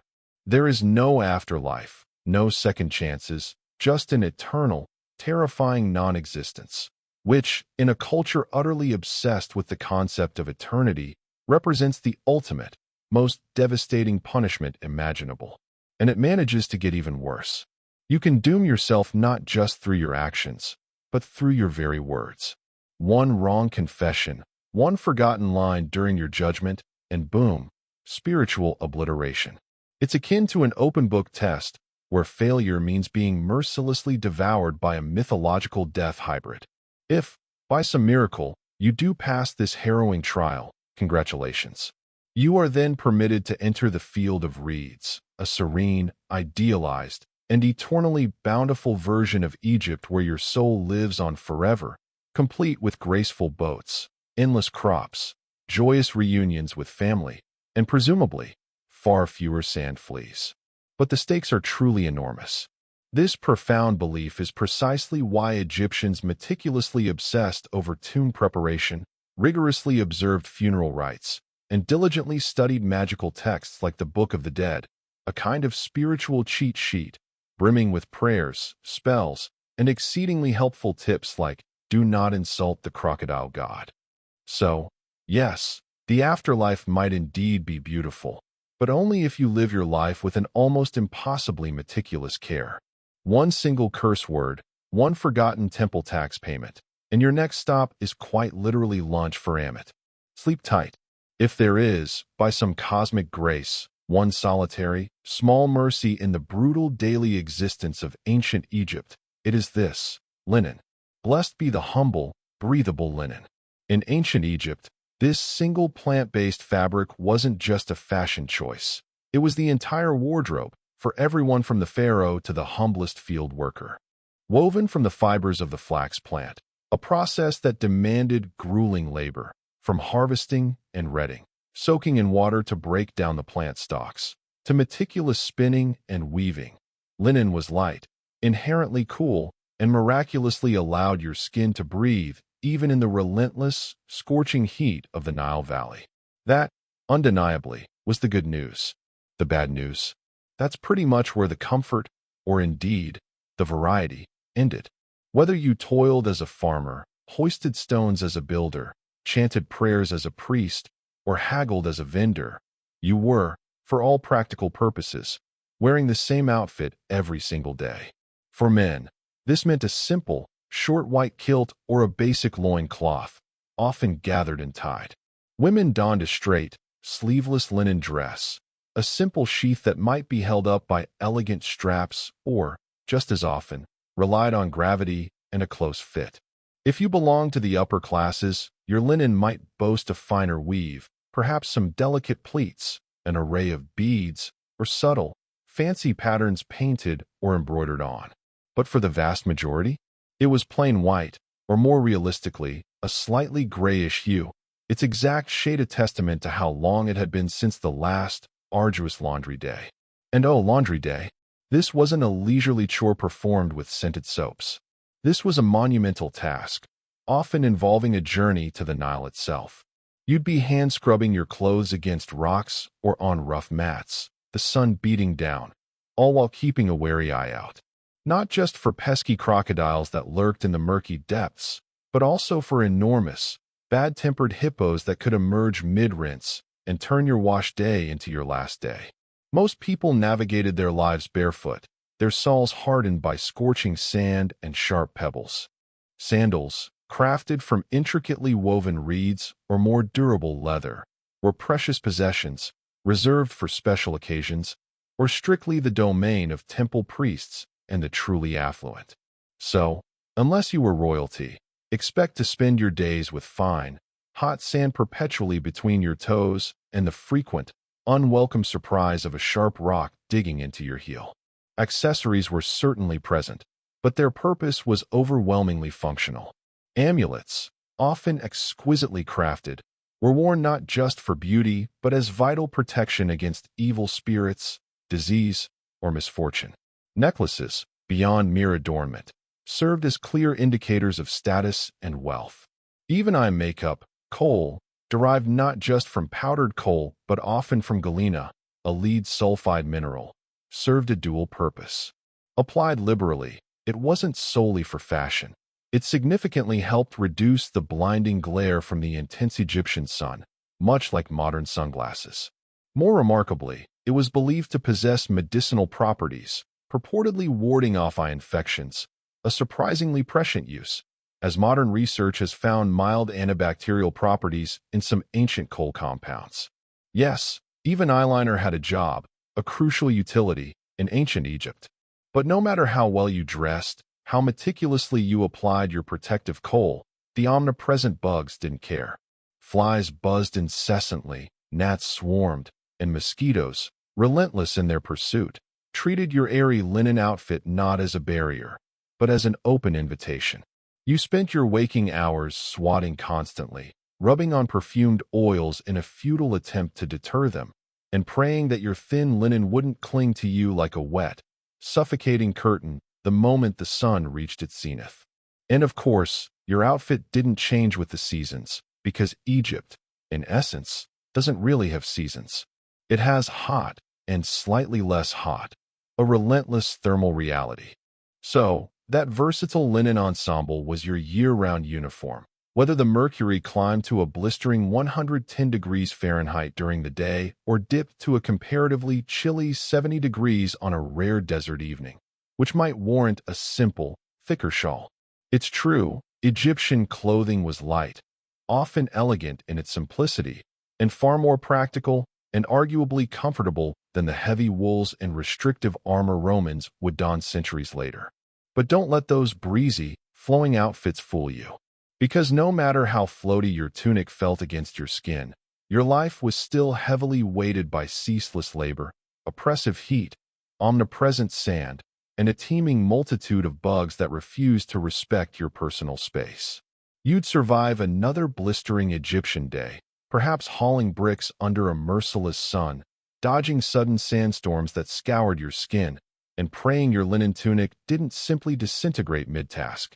Yet, in ancient Egypt, survival was always temporary, a precarious, day-to-day struggle.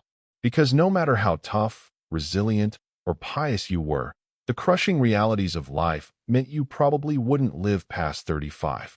Let's break down that stark reality.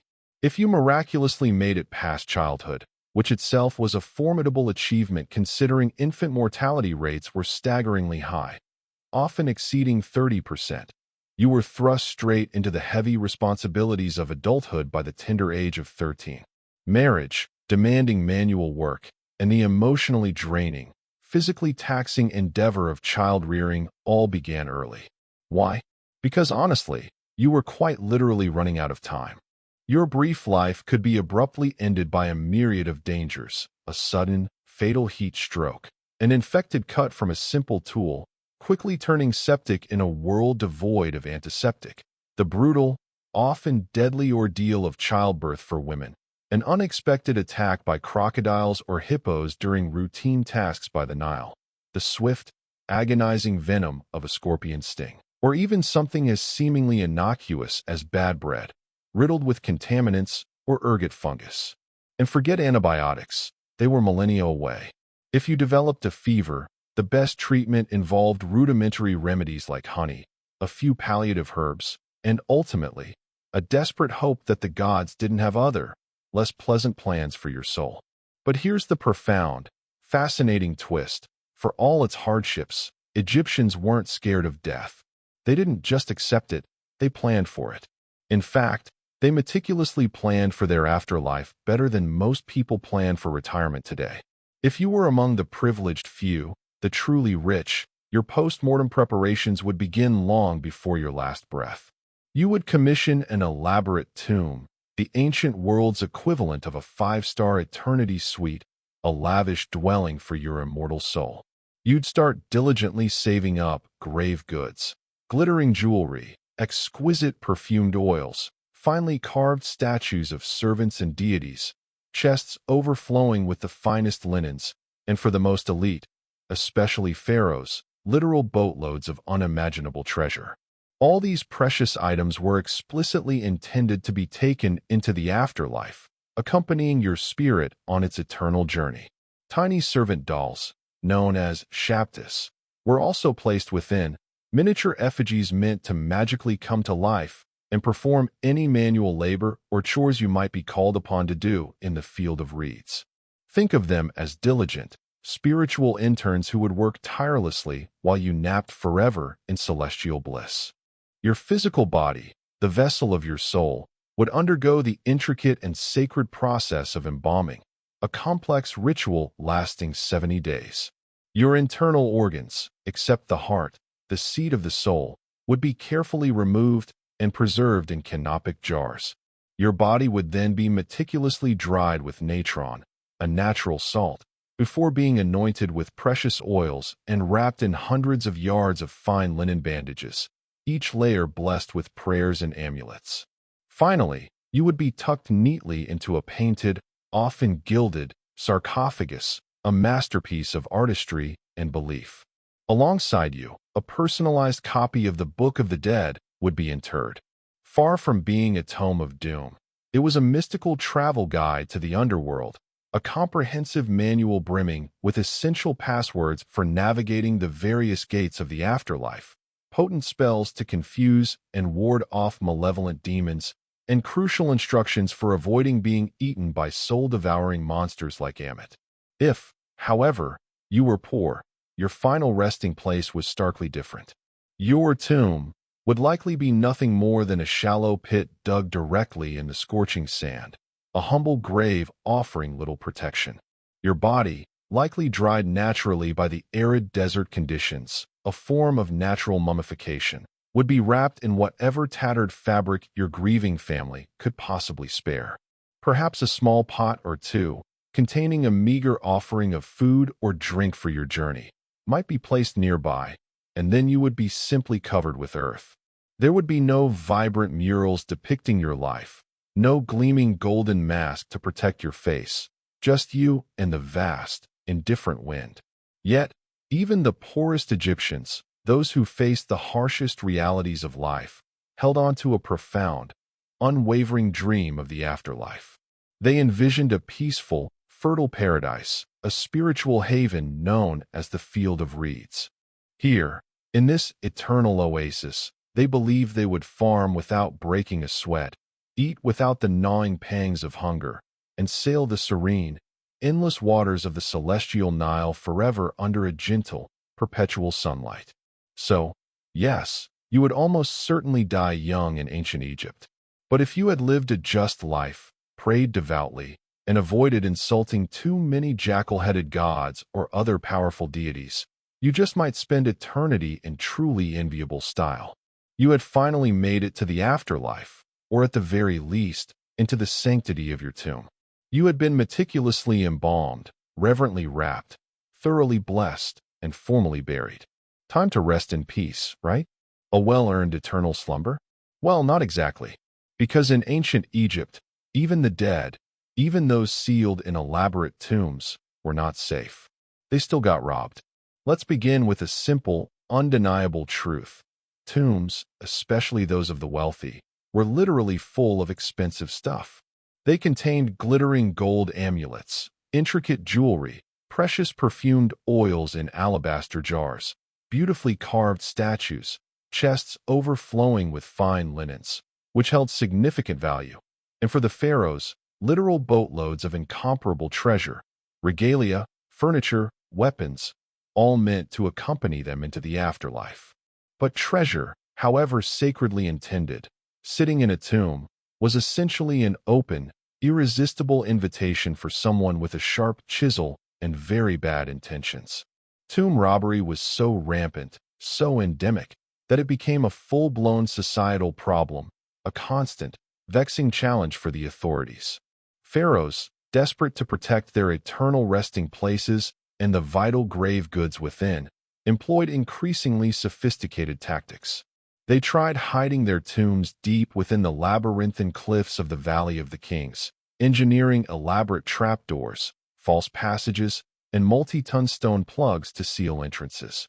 They even resorted to scrawling terrifying curses on the walls, dire warnings meant to strike fear into the hearts of would-be plunderers. Threats like, "May a crocodile devour your soul," or "May your limbs be twisted forever by a serpent made of fire," were grim promises of divine retribution. Spoiler alert, the curses didn't work.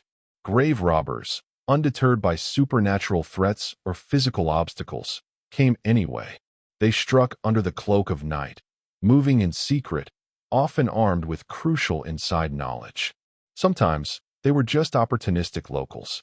Other times, and more disturbingly, they were the corrupt workers who had actually helped construct the tombs, intimate with every hidden passage and weakness.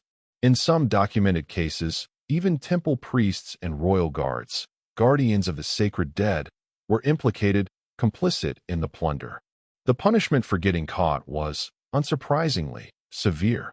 Public beatings, brutal mutilation, harsh exile, or, most commonly, death. Yet, considering the unimaginable value of tomb goods, especially rare gold, precious stones, and exotic incense, treasures often worth a lifetime of honest labor, the risk frequently seemed worth taking. After all, the dead don't fight back. But it wasn't just the wealthy, those interred in grand, treasure-laden tombs, who got robbed. Even the modest graves of commoners were disturbed. Poorer Egyptians might have been buried with only a small pot of beer or a single loaf of bread for their journey into the afterlife, simple sustenance for eternity. Yet, even these humble offerings were still worth stealing to a desperate soul. Food was often scarce in times of famine. Basic tools were immensely valuable, and linen, that ubiquitous fabric, served as a crucial form of currency. The bitter irony of tomb robbery was that it wasn't always driven by sheer greed. Sometimes, it was a stark matter of survival.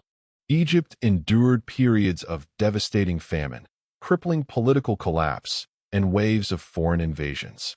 A hungry worker, facing starvation, might break into a tomb not for gleaming treasure, but for a forgotten loaf of ancient bread or a pot of dried grain.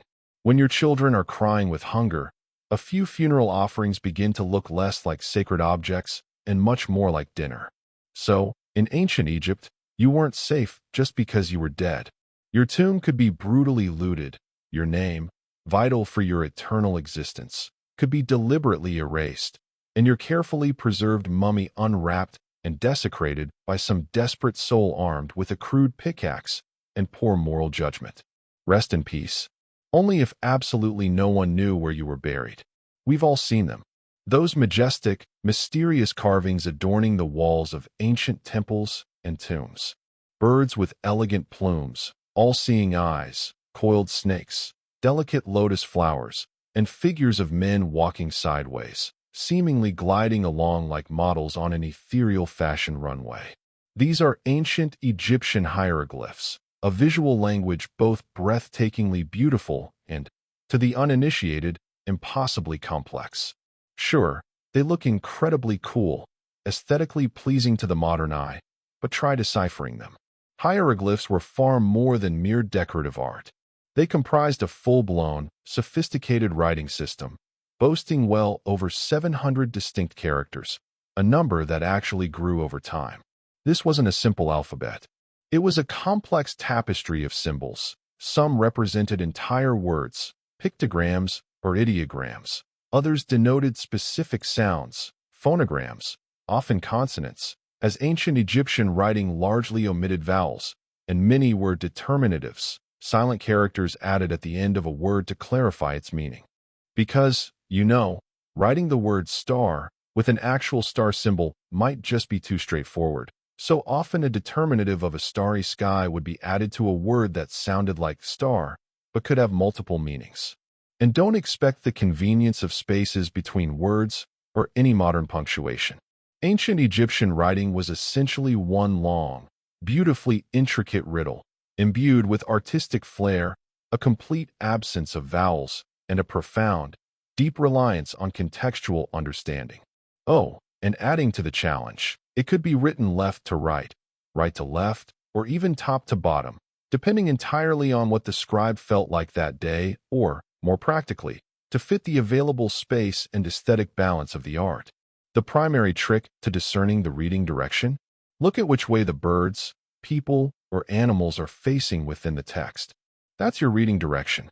If they're facing right, you read from the right. If they're facing left, you read from the left. And if, by some bizarre chance, they're upside down, well, good luck with that. Learning to write hieroglyphs was most definitely not for commoners. Literacy was an incredibly rare commodity, a privilege reserved for a tiny fraction of the population. Perhaps as little as 1%, or even less, could actually read and write fluently. If you harbored ambitions of joining this exclusive club, you had to commit to becoming a scribe. This wasn't a casual pursuit. It meant years of intense, grueling education, often commencing as a young child. You would spend your formative years memorizing hundreds upon hundreds of intricate symbols, copying endless scrolls of texts with a reed pen, and practicing so relentlessly that your writing hand would probably have curled into a permanent claw by the time you reached 15 years old. But the payoff? It was absolutely immense. Scribes were members of a highly respected and privileged class. They were well-fed, exempt from military service, and, crucially, never made to haul bricks under the blistering Egyptian sun. Instead, they wielded pens to record tax records, draft official court documents, compose important letters, and meticulously copy sacred religious texts. They were utterly essential to the functioning of society, the bedrock of administration and record-keeping, and as such, were largely protected from the back-breaking manual labor that defined most lives. In a world where the ability to write translated directly into power, scribes quietly, yet profoundly, ruled from the shadows of temples and palaces. For the vast majority of the population, however, writing was viewed as something deeply magical, almost divine. And it was, literally. Hieroglyphs were believed to possess sacred power, a spiritual potency. Writing someone's name wasn't just a record. It was believed to preserve their very soul, ensuring their existence in the afterlife. Conversely, deliberately erasing a name from a monument or document was considered an act of total spiritual annihilation, condemning that soul to oblivion. So, yes, spelling really mattered. Therefore, while hieroglyphs may look deceptively like some ancient form of emoji, charming little pictures conveying meaning, they were, in reality, far more akin to a linguistic Rubik's Cube, intricately wrapped in layers of myth, complex mathematics, and profound mystery. Beautiful? Absolutely. Easy to learn? Absolutely not. After immersing ourselves in 14 chapters worth of scorching heat, gnawing hunger, omnipresent sand, deeply ingrained superstition, and backbreaking labor, it's time to ask the overarching, pivotal question. Would you survive a single day in ancient Egypt? Let's be brutally honest.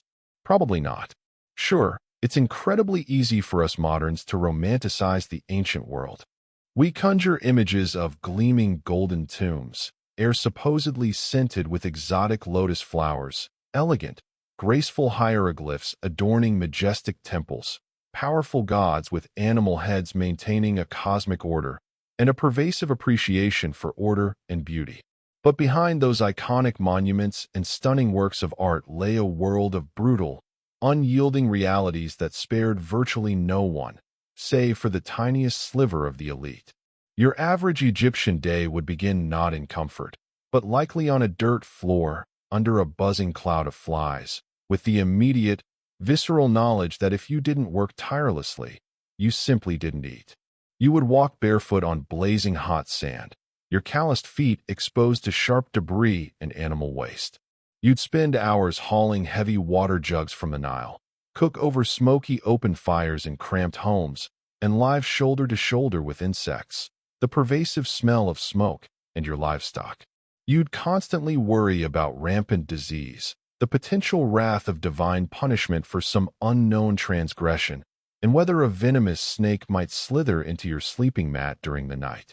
You had no toothpaste for oral hygiene, no effective medicine for pain or infection, no retirement plan to ease your old age, which was unlikely to come anyway.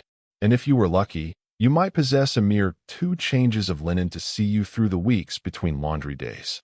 You lived under the absolute, unquestioning rule of a god-king, a pharaoh, who could, with a mere decree, seize your land, conscript you for forced labor, or send you to war.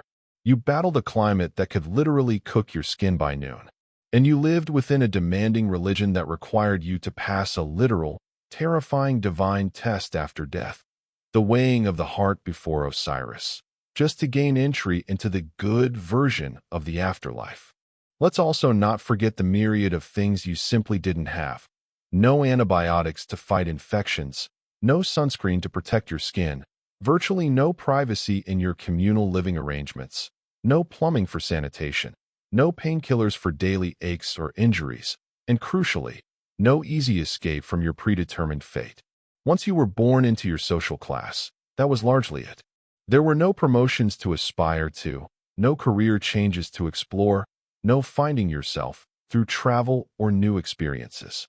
You were either a scribe, a farmer, a laborer, a mother, a servant, or, quite simply, dead. And yet, for all these crushing hardships, the ancient Egyptians weren't, by all accounts, universally miserable. They believed deeply in their gods, in their collective purpose, and crucially, in the inherent beauty and joy of life. They reveled in music, found solace and expression in dance, cherished good food, valued family bonds above all else, and enthusiastically celebrated their many vibrant festivals. They joked, they created breathtaking art, they painted their lives on tomb walls. They imagined eternity with such vivid clarity and profound conviction that they built stone monuments that still stand, defying millennia of time and weathering.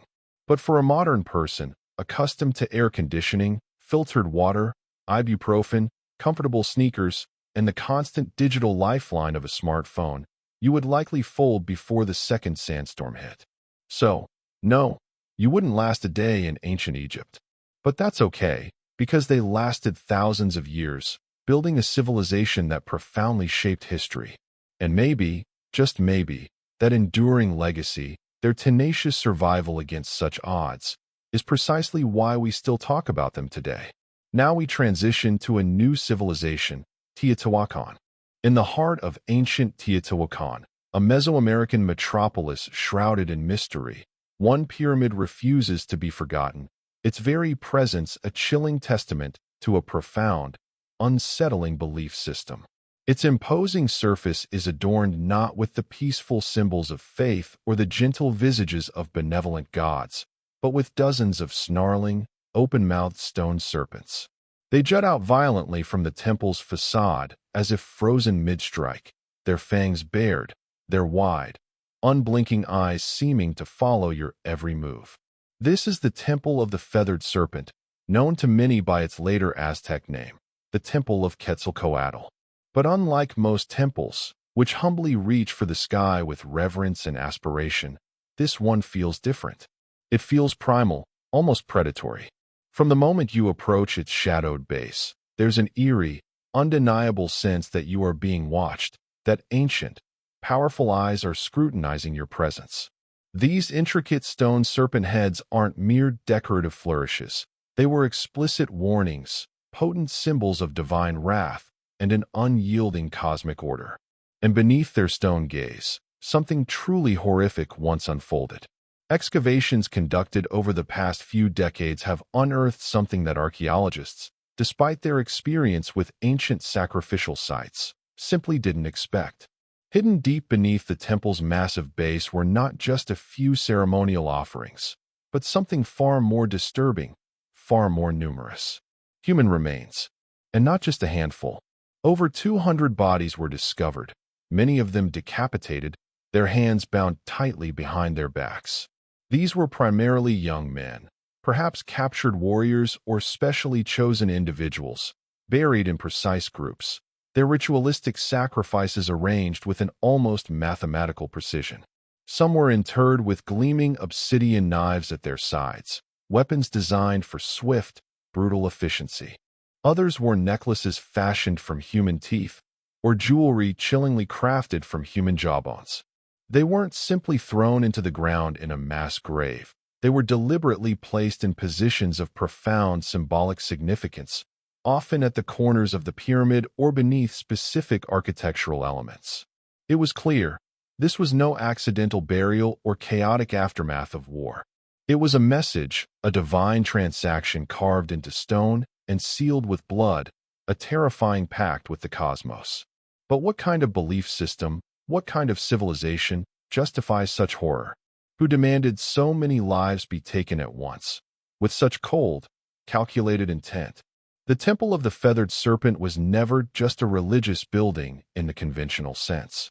It was a meticulously designed theater of power, a monumental stage where the enigmatic rulers of Teotihuacan fused complex cosmology, brutal warfare, and primal fear to maintain absolute control over a sprawling city that housed more than 100,000 souls.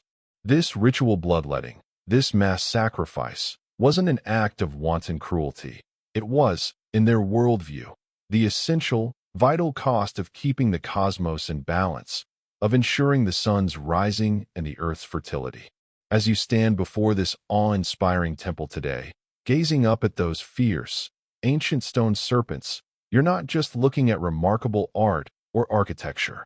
You are looking directly into the unblinking eyes of a civilization that believed, with unwavering conviction, that the gods not only needed blood but that they, the Teotihuacanos, had every right, every sacred obligation, to deliver it in abundance. But who were these people, who commanded such unimaginable violence, and then, perhaps even more mysteriously, vanished almost without a trace? The answer lies, tantalizingly, in the deep, enigmatic shadows of Teotihuacan itself. Before the mighty Aztec Empire rose to prominence, before the sophisticated Maya carved their cosmic calendars into intricate stone monuments, there stood a city unlike any other in the ancient Americas, Teotihuacan. Its name, bestowed by the later Nahuatl-speaking Aztecs, translates to the place where gods were born. And when you walk its immense, majestic avenue of the dead, flanked by monumental pyramids that seem to scrape the very heavens, you begin to viscerally understand why it earned such a mythic title. At its zenith, roughly between 100 and 250 CE, Teotihuacan was a sprawling metropolis, a vibrant, meticulously planned urban center boasting a population exceeding 100,000 people. This made it one of the largest cities in the world at the time, rivaling the vastness and influence of ancient Rome, Alexandria, and Chang'an, Xi'an, in its imperial grandeur. It was a city born of meticulous forethought and grand design. Wide boulevards stretched across its grid-patterned streets. Extensive apartment compounds housed multi-generational extended families, and multi-story structures were expertly crafted from durable volcanic stone, testament to advanced engineering. And at the beating heart of it all stood three colossal pyramids: the Pyramid of the Moon, the towering Pyramid of the Sun, and the enigmatic Temple of the Feathered Serpent. But here's what truly sets Teotihuacan apart, distinguishing it from nearly every other major ancient civilization. No one knows who built it. Seriously, to this very day, we do not know the name of the people, the ethnic group, who conceived and constructed this awe-inspiring place. We don't even know what they called themselves. There are no definitive written records, no Rosetta Stone to unlock their language, no kings' names carved into enduring stone monuments proclaiming their lineage or triumphs. Teotihuacan appears to have been a society ruled not by a single, named monarch, but perhaps by a powerful council, an anonymous theocracy, or some form of collective governance altogether foreign to our conventional understanding of ancient power structures. And despite this profound anonymity, their influence was colossal, reverberating across Mesoamerica. Evidence of Teotihuacan's immense economic, cultural, and even political power has been unearthed hundreds of miles away. From the great Maya cities of Tikal and Copan to the distant Zapotec capital of Monte Alban. Distinctive obsidian blades, unique ceramic styles, compelling mural art, and even clear signs of political meddling have been found. In one particularly intriguing case, Teotihuacan emissaries may have actively helped orchestrate the overthrow of a local Maya king, installing a ruler more favorable to their vast, unseen interests. But how did they maintain such a vast, intricate network of influence? How did a city with no known writing system command such authority across an entire continent? The answer may lie in how brilliantly they combined a pervasive cosmic ideology with astute statecraft. Their magnificent temples were far more than mere places of worship or passive spiritual beacons. They were dynamic tools of control, colossal mechanisms designed to align perfectly with precise astronomical events. They served as awe-inspiring theaters of ritual sacrifice, where public displays of power and piety instilled both wonder and fear. These monuments constantly reminded every citizen and every awestruck visitor that Teotihuacan was no ordinary city. It was, in their profound belief, the axis mundi, the very center of the world, a sacred engine that kept time, fate, and the vital flow of blood in perfect, terrifying sync with the cosmos. And at the very heart of this grand, terrifying design stood the temple of the feathered serpent. To truly understand the profound significance of this temple, you must first comprehend the enigmatic deity to whom it was dedicated, the feathered serpent. Known later by the powerful Aztecs as Quetzalcoatl and to the distant Maya as Kukulkan, this figure stands as one of the most complex and enigmatic gods in all of Mesoamerican mythology. But in Teotihuacan, centuries before the Aztecs even rose to power, the feathered serpent was already a central, perhaps even the supreme, divine force. Yet, here lies the profound paradox. What kind of god is simultaneously a serpent and a bird? Think about that for a moment. Serpents, with their sinuous forms, slither through the earth, inhabit the underworld, and shed their skin in a potent cycle symbolizing rebirth, duality, and death. Birds, conversely, soar high in the boundless sky, ascending closer to the sun, representing freedom, ethereal divinity, and the life-giving wind that brings rain. To combine these two seemingly disparate entities, the earthbound and the sky-dwelling, the chthonic and the celestial, death and life, chaos and order, was to create something entirely cosmic, a being of terrifying power and ultimate balance. The feathered serpent wasn't just a god. He was, conceptually, a living bridge between all worlds, an embodiment of the totality of existence. On the very facade of the Temple of the Feathered Serpent, carved in deep, dramatic relief, we see dozens upon dozens of his potent images. These are not meek, stylized representations, but fierce, dynamic visages. Goggle eyes stare out, bared teeth hint at power, and elaborate feathered headdresses crown their serpentine forms. Some historians believe these directly represent the god himself in his myriad aspects. Others suggest they depict powerful warriors or priestly figures, adorned in divine regalia to signal their sacred authority, acting as intermediaries. Either way, they are everywhere, an overwhelming presence. The entire temple is covered in these mesmerizing snake-bird hybrids, as if the very stone structure breathes and pulsates with divine presence, a living monument to an all-encompassing deity. But the feathered serpent wasn't merely a god of the heavens or transformation. He was, inextricably, intimately tied to the concept of sacrifice. In the Mesoamerican worldview, blood was not just a fluid. It was the ultimate, sacred fuel that kept the cosmos in continuous motion, ensuring the sun's journey and the fertility of the earth. And Quetzalcoatl, though later often remembered by the Aztecs as a more gentle, civilizing deity associated with wisdom and knowledge, held a much darker, more demanding role in Teotihuacan. He demanded offerings, and not just humble maize or fragrant incense, but the ultimate offering, life itself. In some ancient myths, he is said to have descended into the underworld to retrieve the bones of the dead, using them to create humankind. But to bring forth life from death, there had to be an equivalent trade, a profound cosmic reciprocity. The gods, in their myths, sacrificed themselves for humanity. Humans, in return, were expected to do the same for the gods and the sustenance of the universe. The Temple of the Feathered Serpent, therefore, wasn't merely a monument to faith. It was a cosmic engine, intricately designed to link the sky, the earth, and the perilous underworld through the profound, often violent, act of ritual. Every carved stone, every menacing serpent head, every buried victim fed into that intricate, demanding system. The people of Teotihuacan didn't just worship the feathered serpent. They embodied his logic, his terrifying paradox, his immense power, and his insatiable thirst for blood. And, as archaeologists would discover, the most disturbing truths were hidden just beneath the surface. For centuries, the Temple of the Feathered Serpent stood silently, a weathered, imposing structure half swallowed by the relentless march of time and the accumulating earth.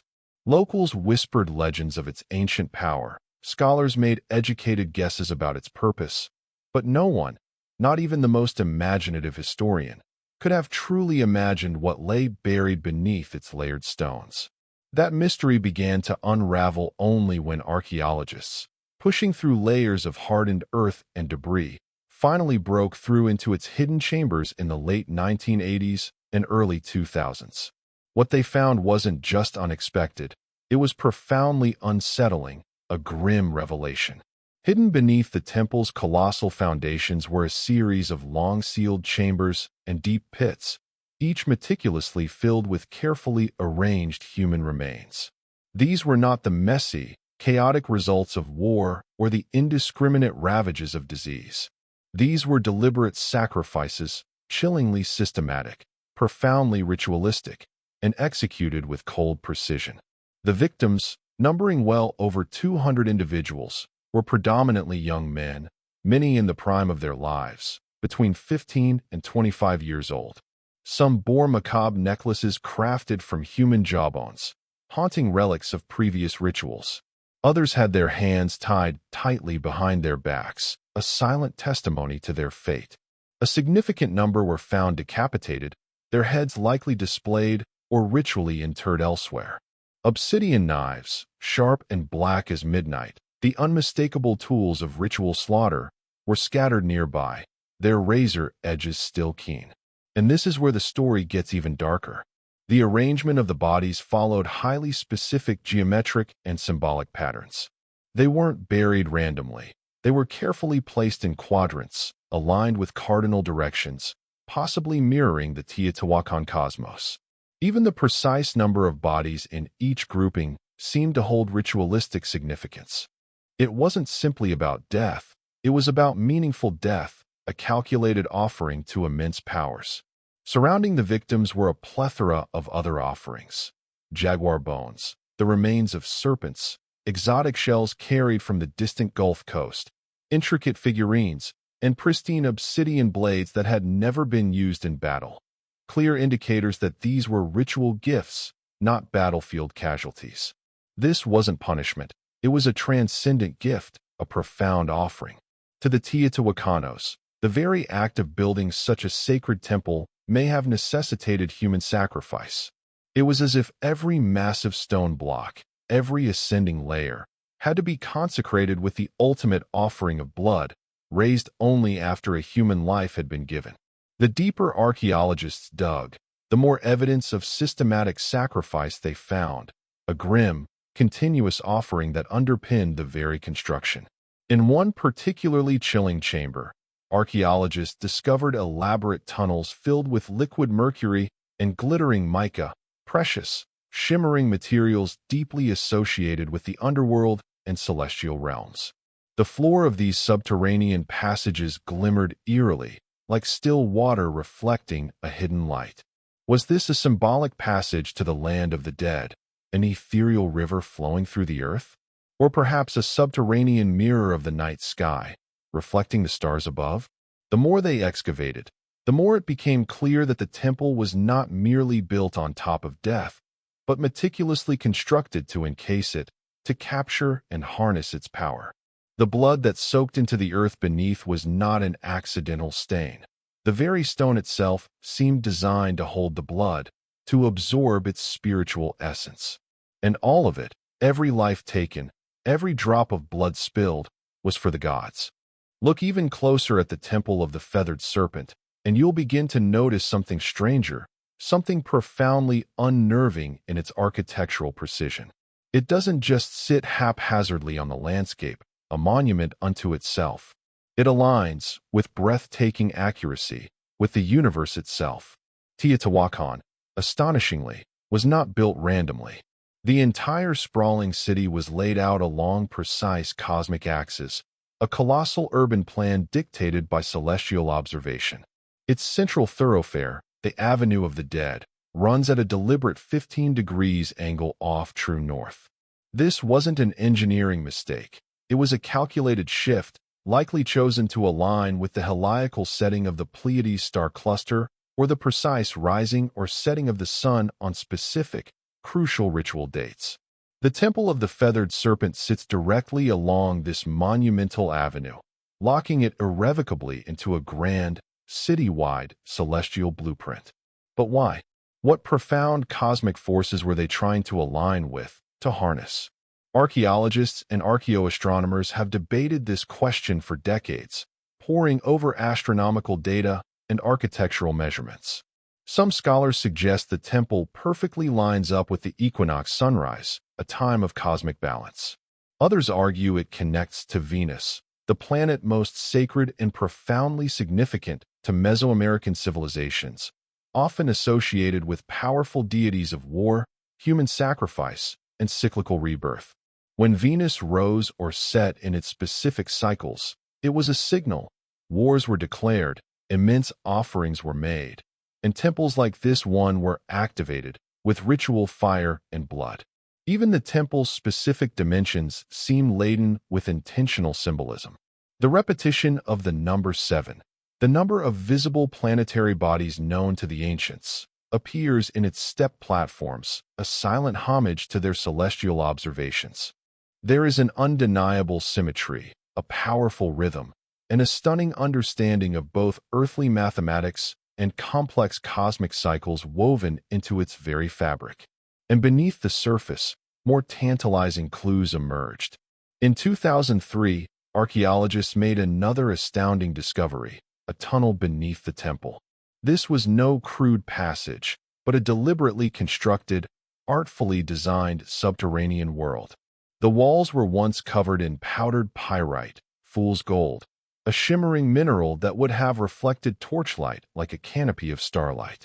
Combined with pools of liquid mercury and walls meticulously lined with mica, the tunnel seemed designed to replicate the cosmos itself.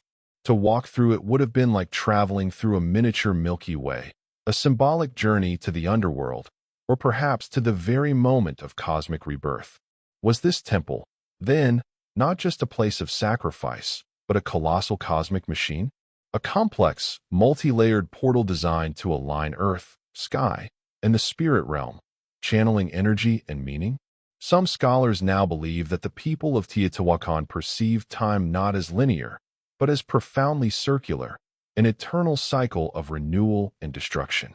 Every ritual, every monumental building, every chilling sacrifice was not a one-time event. It was an integral part of this endless, cosmic rotation. Death led to renewal, sacrifice fueled rebirth in a perpetual dance. The temple's precise alignments, therefore, may have helped them not only predict celestial movements and coordinate crucial harvests, but, most importantly, accurately time when to offer the ultimate gift of blood. The Temple of the Feathered Serpent wasn't just passively looking at the stars. It was trying to speak to them, to engage in a profound, ongoing dialogue with the forces that governed their universe. Beyond its spiritual significance and cosmic alignments, the Temple of the Feathered Serpent was also, unmistakably, a formidable political weapon. Its very design was meant to overwhelm, to intimidate, to project an almost absolute power. It served as a constant, stark reminder to every viewer, whether a local citizen or a foreign dignitary, of who held the reins of power in Teotihuacan. Imagine, for a moment, standing in its colossal shadow 1,800 years ago.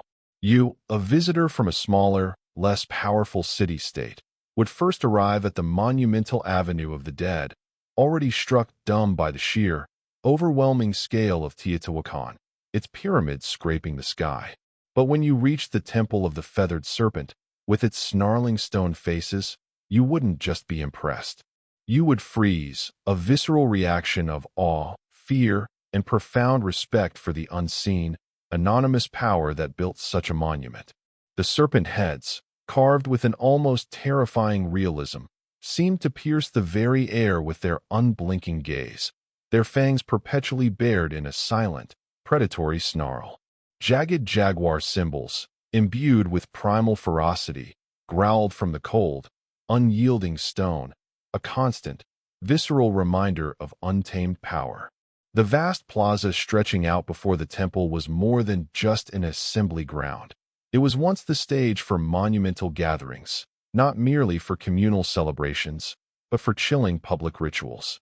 Standing there, one could almost hear the echoes of the throng, the hushed anticipation, the collective breath held for what was to unfold.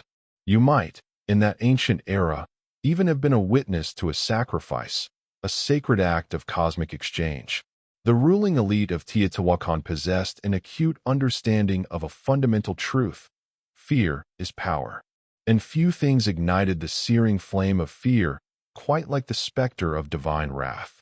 By meticulously orchestrating ritual executions under the vast, unblinking eye of the sun, framed by awe-inspiring cosmic symbols and potent death imagery, they broadcast a message that was both crystal clear and terrifyingly absolute.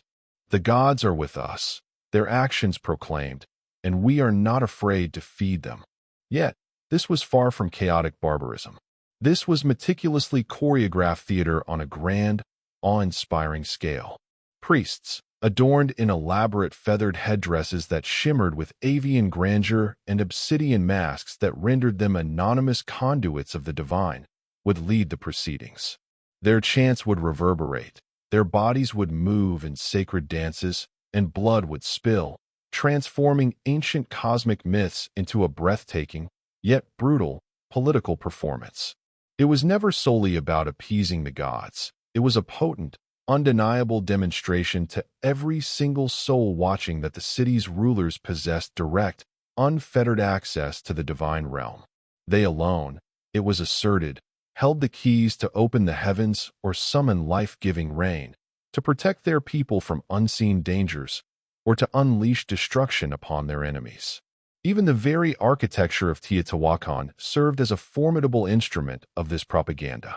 From the commanding heights of the temple's upper tiers, the elite could survey the entire plaza below, literally looking down upon their subjects. They controlled not just the narrative that governed their society, but the very physical space in which that narrative was dramatically unfolded.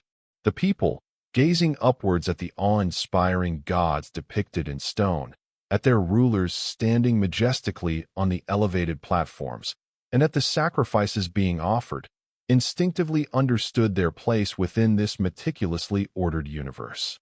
And for those outside the city's formidable influence, Teotihuacan had no need to conquer with the brute force of swords or armies. It conquered with symbols. Visiting dignitaries would return to their distant lands, carrying with them not only tales of the city's staggering beauty, but also deeply unsettling stories of awe and terror. They would speak of the colossal feathered serpents, the seemingly endless avenues that stretched to the horizon, and the blood rituals that, at their zenith, reputedly lit the sky red with their intensity. In a world where the gods held sway primarily through fear, Teotihuacan strategically positioned itself as their chosen mouthpiece, and the Temple of the Feathered Serpent, with its potent imagery and dramatic rituals, was the loudest, most undeniable voice of all. At its zenith, Teotihuacan pulsated as the vibrant heartbeat of Mesoamerica, a sprawling metropolis forged from fire and stone, steeped in the worship of gods and the ritual of blood, a city that, to its inhabitants, must have seemed destined to endure forever. But then, around the year 550 CE, an inexplicable shift occurred. Something vital changed. Something within its grand, intricate mechanism broke. And the profound silence that descended in its wake was as chilling, as unsettling, as the ancient, stone serpent heads that still guarded the temple. The eventual fall of Teotihuacan was not a sudden, glorious collapse in the heat of battle. It was a gradual erosion, then a swift, devastating blow.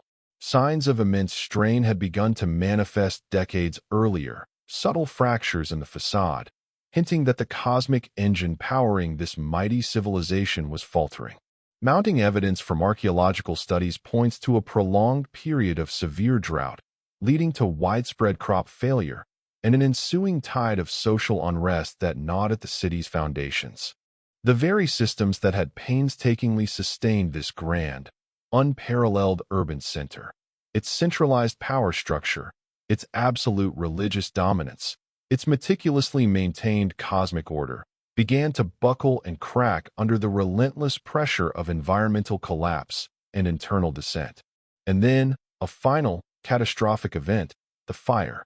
Archaeologists have unearthed extensive, unequivocal layers of burn evidence across many of Teotihuacan's most significant sites, elite compounds, sacred temples, and crucial administrative buildings. Among these, the Temple of the Feathered Serpent itself bears the scars of violent destruction, unmistakable signs of intentional immolation. What is particularly perplexing and profoundly telling is the stark contrast with the city's lower-class residential areas, which remained largely untouched by the conflagration. This crucial detail strongly indicates that the cataclysm was not the result of an external invasion, a foreign army laying siege to the city. Instead, it was an uprising, a profound rebellion, almost certainly originating from within Teotihuacan's own populace.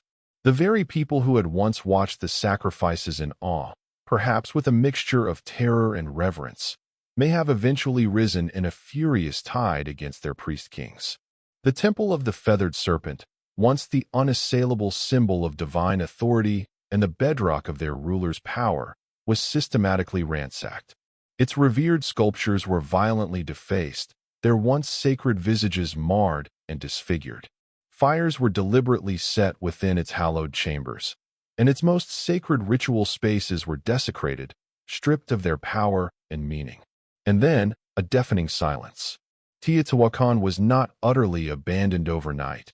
Its decline was a slow, agonizing descent. Yet, it undeniably lost its soul. Its vast, intricate trade networks withered and collapsed. Its once vibrant artistic production ceased almost entirely. The grand, cyclical rituals that had defined its spiritual life simply stopped. The enigmatic ruling elite vanished without a trace, leaving behind only questions. The temple, once so vocal, no longer spoke. And yet, with its fading, the mystery surrounding Teotihuacan only deepened. For while the city itself receded into legend and ruin, its memory, its indelible spirit, endured.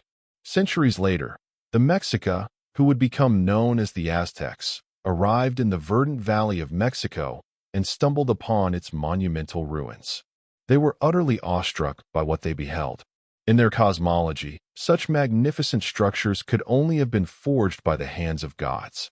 They christened the site Teotihuacan, the place where gods were born, weaving their own intricate myths around its towering pyramids, revering it as hallowed, sacred ground, even as they had absolutely no idea who its original, silent builders truly were. To them, the Temple of the Feathered Serpent was not a forgotten ruin, but a potent, living relic of divine truth, a sacred text etched in stone. But the irony remains, a poignant whisper across the millennia.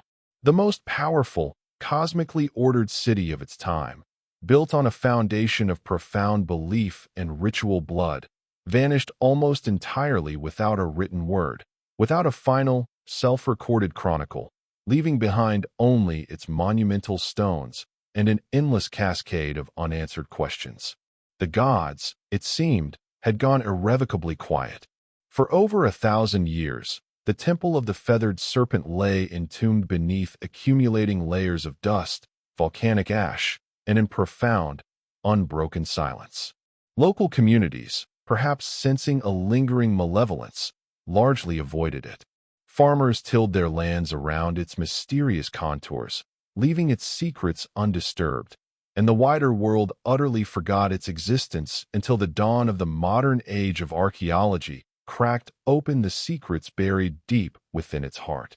In the early 20th century, intrepid Mexican archaeologists initiated the first formal excavations of Teotihuacan. What they uncovered was nothing short of astonishing. A perfectly engineered, sprawling city, demonstrably far older and more complex than anything the Aztecs had ever built. But it wasn't until the 1980s and especially the 2000s that the temple itself began to yield its most intimate and most chilling revelations. One of the most dramatic, paradigm-shifting discoveries came in 2011, when researchers uncovered a sealed tunnel beneath the very heart of the Temple of the Feathered Serpent. It had been deliberately, meticulously closed off nearly 1,800 years earlier, as if its builders intended to prevent anyone from ever entering its depths again. After years of painstaking, delicate excavation, scientists finally unearthed what they dubbed a cosmic corridor, a symbolic underworld meticulously lined with pyrite, fool's gold, engineered to mimic a starlit sky, dotted with pools of liquid mercury, and filled with thousands upon thousands of ritual objects. Exquisite jade statues, ancient rubber balls, obsidian blades honed to razor sharpness, and even intricately carved wooden masks, miraculously preserved. It felt less like a conventional tomb and more like a profound, intentional message left across time. Why would the ancient builders go to such extraordinary lengths? What profound secret were they striving to preserve, or perhaps to forever hide? Some experts postulate that the tunnel was an integral part of demanding initiation rituals, a journey through a symbolic underworld. Others suggest it symbolized the very creation of the world, a mythological womb where gods were born, where kings were divinely forged, where the intricate divine order was negotiated and reaffirmed between the human and cosmic realms. The mercury, once thought to be merely a toxic curiosity, may have represented primordial water or perhaps the shimmering, fluid veil between different worlds. And among all these glittering fragments of a lost civilization, one persistent whisper resonated.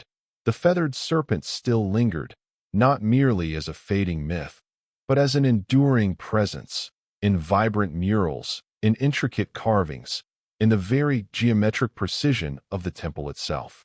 The serpent had not truly disappeared.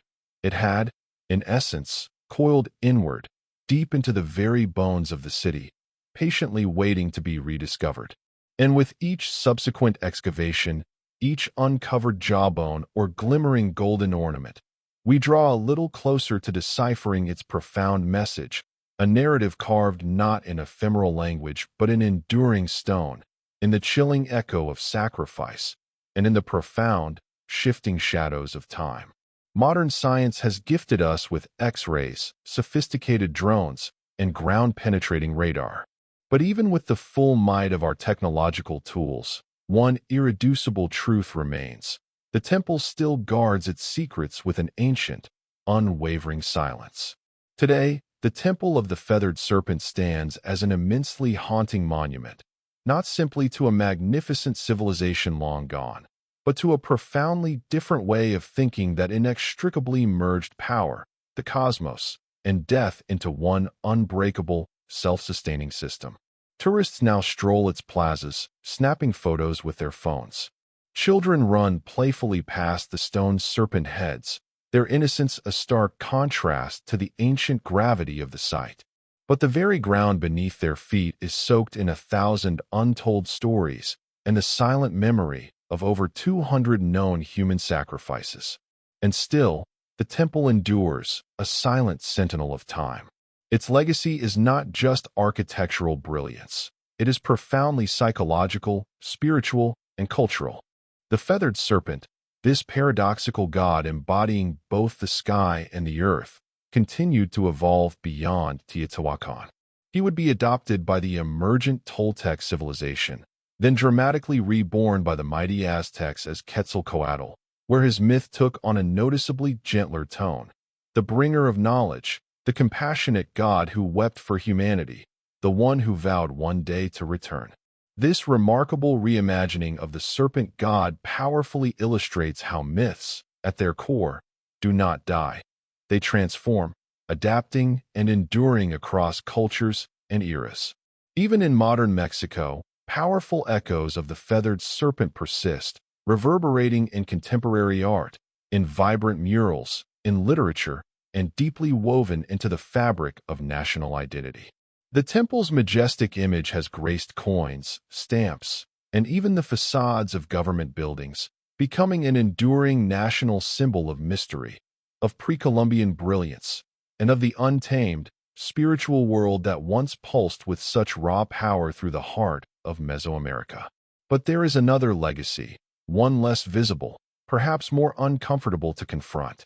The Temple of the Feathered Serpent compels us to face the stark, often brutal price of belief itself. It asks profound, difficult questions. How far will humans ultimately go to feel inextricably connected to the divine? What happens to a society when the lines between temporal power and spiritual religion become utterly indistinguishable? Can breathtaking beauty truly coexist with abject terror? In many profound ways, the temple is not just a historical site or an archaeological ruin. It is, in essence, a mirror, a stark reflection of us, the human condition. Our eternal fascination with life after death, our insatiable hunger for meaning and cosmic order, our astonishing capacity to construct monuments of staggering beauty, and our equally chilling capacity to stain them irrevocably with blood. The temple teaches us a somber truth, that true greatness often comes inextricably intertwined with deep, unsettling shadows. That civilizations can soar to impossible, unparalleled heights while simultaneously burying their darkest secrets beneath the very stones they erect. And perhaps, just perhaps, that is precisely why we keep returning to its silent plazas. Not merely to visit its ruins, but to understand its profound message. Because deep down, in the ancestral memory we all carry, we know the serpent is still watching. Not to strike, to consume, or to instill fear, but to gently, yet powerfully, remind us. To remind us of what we once were, in our ancient, primal grandeur, and what, even now, we still might be. Before we articulated our thoughts in words, we communicated in rhythm. Tens of thousands of years ago, long before the groundbreaking invention of written script, even preceding the very birth of spoken language itself, early humans began to create something that could only be described as sound with deliberate intention.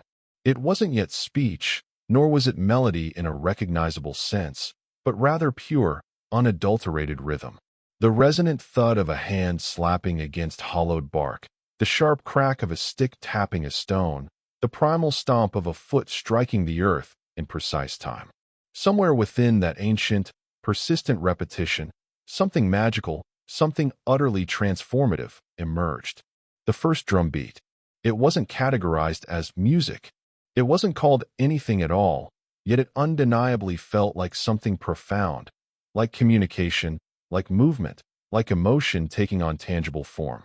Anthropologists have unearthed compelling evidence of primitive percussion instruments dating back over 30,000 years, pushing the boundaries of what we understand about early human expression. These rudimentary instruments were likely fashioned from readily available natural materials: hollowed tree trunks, gourds dried and stretched, animal hides tautly stretched over frames. Nothing ornate, nothing designed for preservation.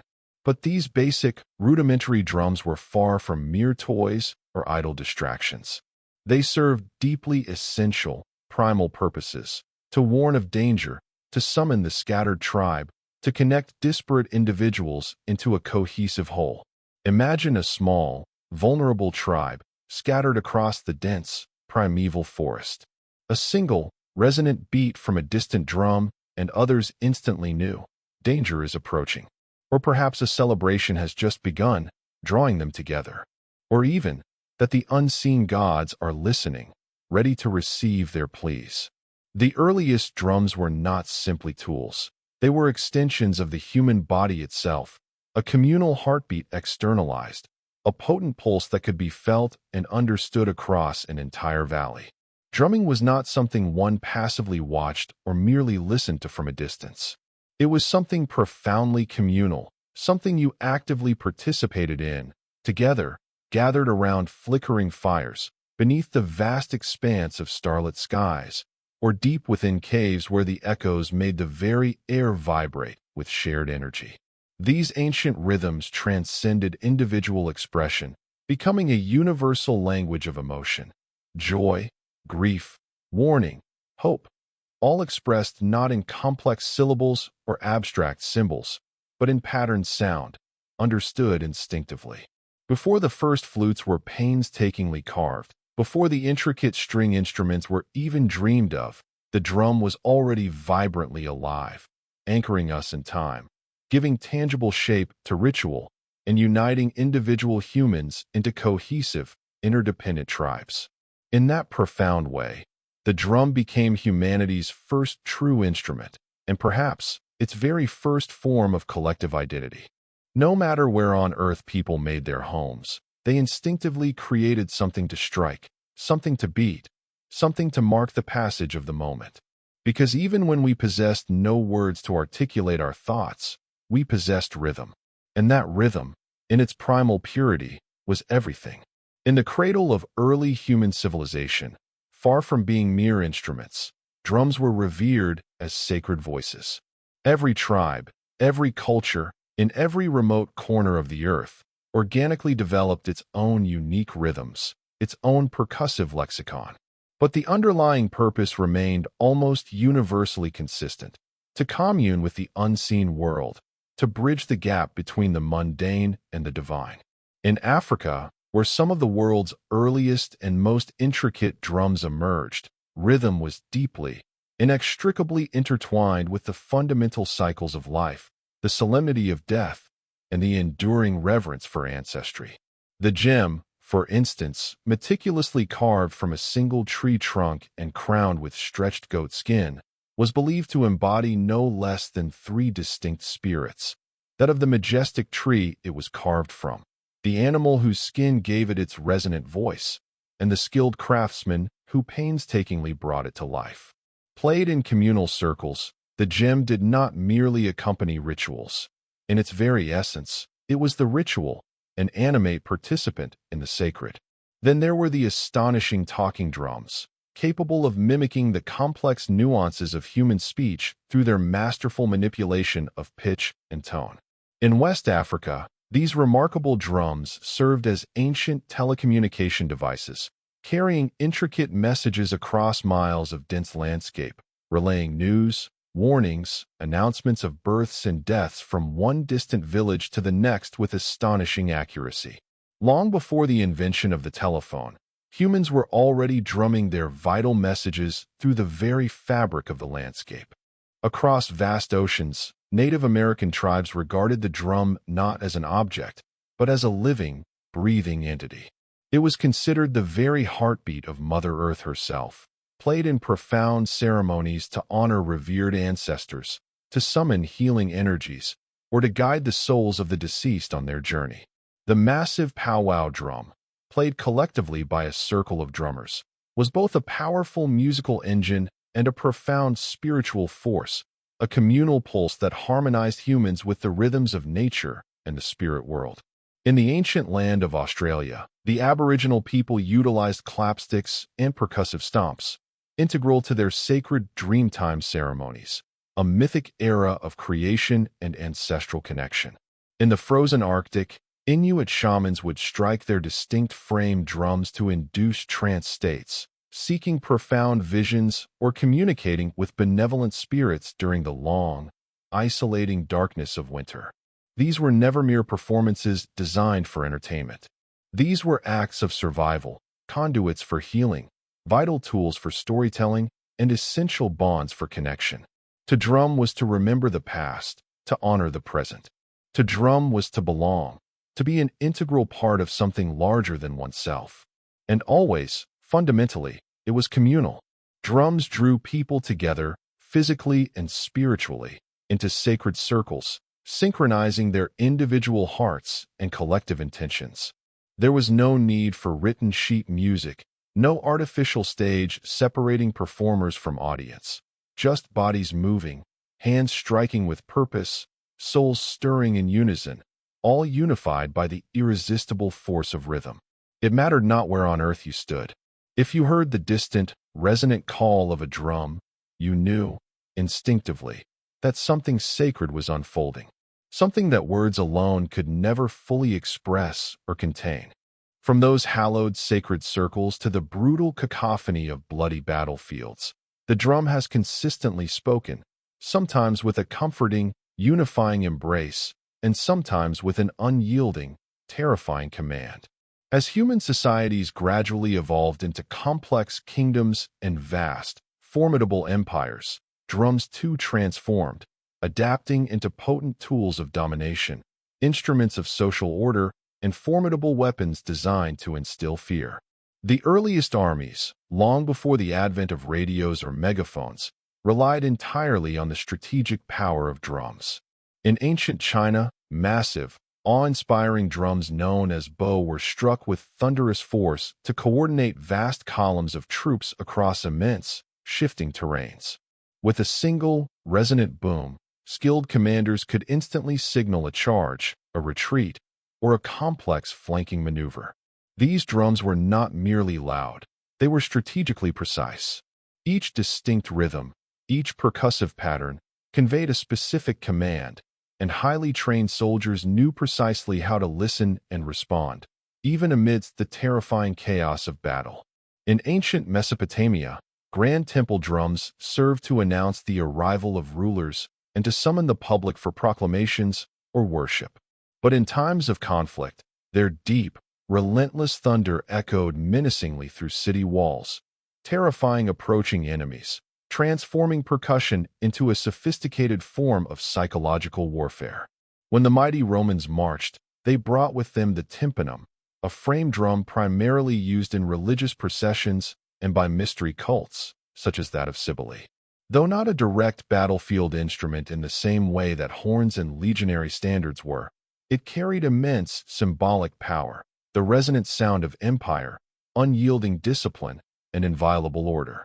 But perhaps no army wielded drums with quite the same devastating psychological effect as the Ottomans. Their legendary Mater bands, widely considered the world's first known military orchestras, unleashed an overwhelming, cacophonous storm of drums, cymbals, and horns immediately before battles.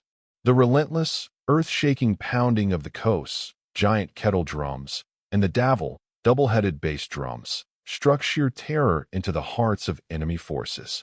Some contemporary European accounts describe soldiers literally freezing in panic, paralyzed by the sheer volume and ferocity of the sound, before even catching sight of the Ottoman soldiers. Drums also powerfully enforced authority and power away from the battlefield. In the opulent royal courts across Asia, Africa, and Europe, elaborate drum ensembles grandly announced arrivals, ritually marked coronations, and underscored the gravitas of political ceremonies. To beat a drum in such a context was an unmistakable declaration. Power is present. Authority resides here. Even enslaved people in the Americas, under unimaginable oppression, ingeniously repurposed drums as vital tools of resistance. On plantations, rhythmic communication served to keep their vibrant cultures alive and, crucially, helped orchestrate secret rebellions, covertly passing messages of defiance and hope. The drum, even under the most brutal oppression, refused to be silenced, its beats carrying an unbroken spirit. So, whether it signaled divine right, imposed military discipline, or simply ignited raw, primal fear, the drum has always carried an unequivocal message. It declares, this is who rules, this is who marches, and this is the undeniable rhythm of power. As civilizations branched out across continents, so too did their inherent rhythms, evolving dramatically in form, purpose, and underlying philosophy. In the East, drums often became sophisticated tools of precision, spirituality, and ceremony. In the West, they primarily leaned into raw military power and, eventually, the grandiosity of orchestral music. Two worlds, two divergent paths, yet fundamentally united by one persistent, shared heartbeat. In India, the drum ascended to the status of a sacred instrument, a profound vehicle for divine language itself. The tabla, with its crisp, articulate tones and fluid, improvisational grace, became indispensable in classical music and devotional performances. But it was far more than mere accompaniment. It was, in essence, a dynamic conversation. Each precise stroke had a distinct name, a specific meaning, a syllabic identity, almost like a spoken word. Indian drumming was not merely percussive. It was a complex, rhythmic poetry, honed over decades of rigorous training. The tabla player was not just a musician. He was a linguist of rhythm, articulating intricate sonic narratives. In Japan, the awe-inspiring taiko drum emerged as a ceremonial giant, an instrument of immense power and presence. Played in Shinto rituals, theatrical performances, and to rally troops in war, the taiko demanded not only extraordinary technical skill, but also profound physical discipline. The drummers moved with a martial precision, their stances grounded and powerful, like ancient warriors. In festivals, the booming taiko echoed majestically through mountain valleys, believed to drive away evil spirits and to literally call the gods down to earth. Meanwhile, in Indonesia, the kendang drum led the hypnotic, intricate flows of gamelan orchestras, guiding both dancers and musicians in sacred temple ceremonies. These rhythms were exquisitely layered, intricately interlocked, and seemed to possess a celestial quality, a sonic reflection of cosmic harmony and balance. Across the world, in Europe, drums told a somewhat different story. They were largely utilitarian during the medieval period, primarily signaling soldiers, marking time, and enforcing military discipline. It wasn't until the Renaissance and Baroque eras that drums began to tentatively enter the realm of formal music. Even then, they were often relegated to the background, providing a deep, foundational thundering beneath royal fanfare or echoing grandly in soaring cathedrals. In this striking divergence, one can discern two distinct philosophies.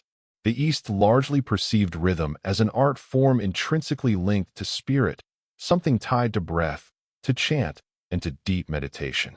The West, conversely, viewed it more as structure and force, a practical tool to rally, to march, and to precisely measure time. But both hemispheres, despite their differing approaches, understood the drum's core, profound power, to shape time, to dictate pace, to elevate ritual, and to connect humans in ways that transcend mere spoken language. East or West, sacred or strategic, the drum remained a central, indispensable force, always listening, always speaking its ancient truths.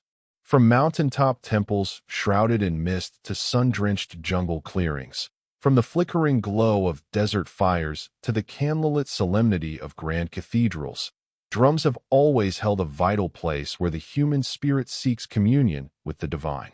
Long before the establishment of organized religion as we know it, rhythm itself was already a sacred language, a primal way to pray, to summon unseen forces, and to transcend the mundane. In Africa, drums were not merely instruments. They were regarded as spiritual beings, imbued with their own sacred essence. In Yoruba traditions, for instance, the intricate bata drum was used specifically to communicate with the orishas, the gods, and with ancestral spirits. The drummers in these contexts were not performers in the secular sense. They were priests, conduits for the divine. The complex rhythms they played were meticulously encoded prayers, precise invitations for the gods to descend and dance among the living. Each pattern had a specific purpose, each beat a clear spiritual direction. In Hinduism, the drum appears even in the hands of the gods themselves. The deity Shiva, in his transcendent form as Natraja, the cosmic dancer, dances the eternal dance of creation and destruction with a small, hourglass-shaped drum, the damaru, held in one hand. Its rhythmic beat represents the very pulse of the universe itself, from silence to sound, from void to form. The drum is the divine heartbeat of all existence. In Buddhism, the ritual frame drum is employed in monastic chants and deeply meditative ceremonies. Its slow, soft, deliberate strikes gently guide breath and awareness, acting like a metronome for the soul, a steady anchor for consciousness. It is not loud, it is not aggressive. It simply, subtly reminds the practitioner to return, again and again, to the quiet stillness of the present moment. Across the Americas, indigenous tribes utilize drums in sacred vision quests, purifying sweat lodges, and potent healing ceremonies. The beat is constant, steady, often mimicking the rhythmic pulse of the womb, helping participants to enter altered trance states or to connect profoundly with ancestral spirits. In these sacred spaces, the drum does not just accompany prayer. In its essence, it is the prayer, a direct invocation. Because when words inevitably fail in worship, rhythm remains, a universal language, and the divine, it is believed, always listens. For thousands of years, drums existed largely as solitary instruments. One body, one sound, one singular purpose. But in the heart of the industrial age, an ingenious, revolutionary transformation began to unfold. In the bustling factories, on the vibrant streets, and within the electrifying music halls of the late 19th and early 20th centuries, percussion was reimagined. And by the early 20th century, multiple drums were no longer scattered across a stage, each played by a different musician. They were united, ingeniously integrated, forming something entirely new, something that would fundamentally alter the landscape of music forever, the drum kit. It was born out of sheer necessity and practical ingenuity. In the late 1800s, both military bands and theater orchestras required several percussionists to manage a diverse array of instruments: a bass drum, a snare, various cymbals, and woodblocks, each typically handled by a different person. However, performance spaces were often cramped, and budgets were consistently tighter. So, resourceful drummers began to combine these disparate instruments into a single, compact, and most importantly, playable setup. By 1909, the first practical bass drum pedal was patented, a groundbreaking invention. This allowed a single drummer to strike a massive bass drum with one foot, thereby freeing their hands to perform far more complex and intricate rhythms on other instruments. The idea immediately caught fire, sparking a wave of innovation. Over the next few decades, drummers rapidly expanded their setups, adding hi-hat cymbals, tom-toms, cowbells, and ride cymbals, incrementally creating a comprehensive setup that could effectively mimic an entire percussion section, all expertly managed from a single seated position. What emerged was more than just a musical tool. It was, in many ways, a drummer's personal throne, a cockpit of rhythmic command. And then came jazz. In the smoky, intimate clubs and vibrant, underground dance halls of New Orleans and Chicago, the drum kit exploded into an entirely new realm of expressive life. Jazz drummers didn't just passively keep time. They played the kit like a captivating voice, infusing their performances with intoxicating syncopation, undeniable swing, and profound sensitivity. Legends like Gene Krupa and Buddy Rich transformed the drum set from a background instrument into a dynamic, compelling lead voice, where rhythm itself became a powerful form of storytelling. As jazz evolved and transmuted into the raw, rebellious energy of rock and roll, the drum kit grew commensurately louder, heavier, and more powerfully assertive. The 1960s and 70s witnessed kits expanding dramatically, incorporating multiple tom-toms, shimmering splash cymbals, and groundbreaking double bass pedals. Iconic drummers like John Bonham, Neil Peart, and Keith Moon pushed the absolute limits of physical stamina and creative ingenuity, redefining what was possible behind a drum kit. The drummer was no longer relegated to the background. He or she became the undeniable engine, the driving force behind the music. Today, the drum kit is a global staple, an indispensable presence. From the fervent praises in gospel churches to the pulsating stages of EDM festivals, from the gritty confines of punk garages to the grand spectacle of world tours, its adaptability is boundless. And even as sophisticated digital kits and programmable drum machines continue to rise in prominence, the visceral physicality of a live drum kit, the raw impact of sticks on skins, the palpable sweat, the sheer human effort, remains utterly irreplaceable.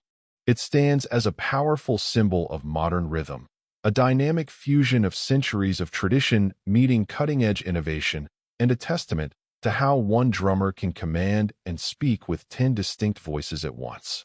The world pulsates in thousands of diverse dialects, and so too do its drums.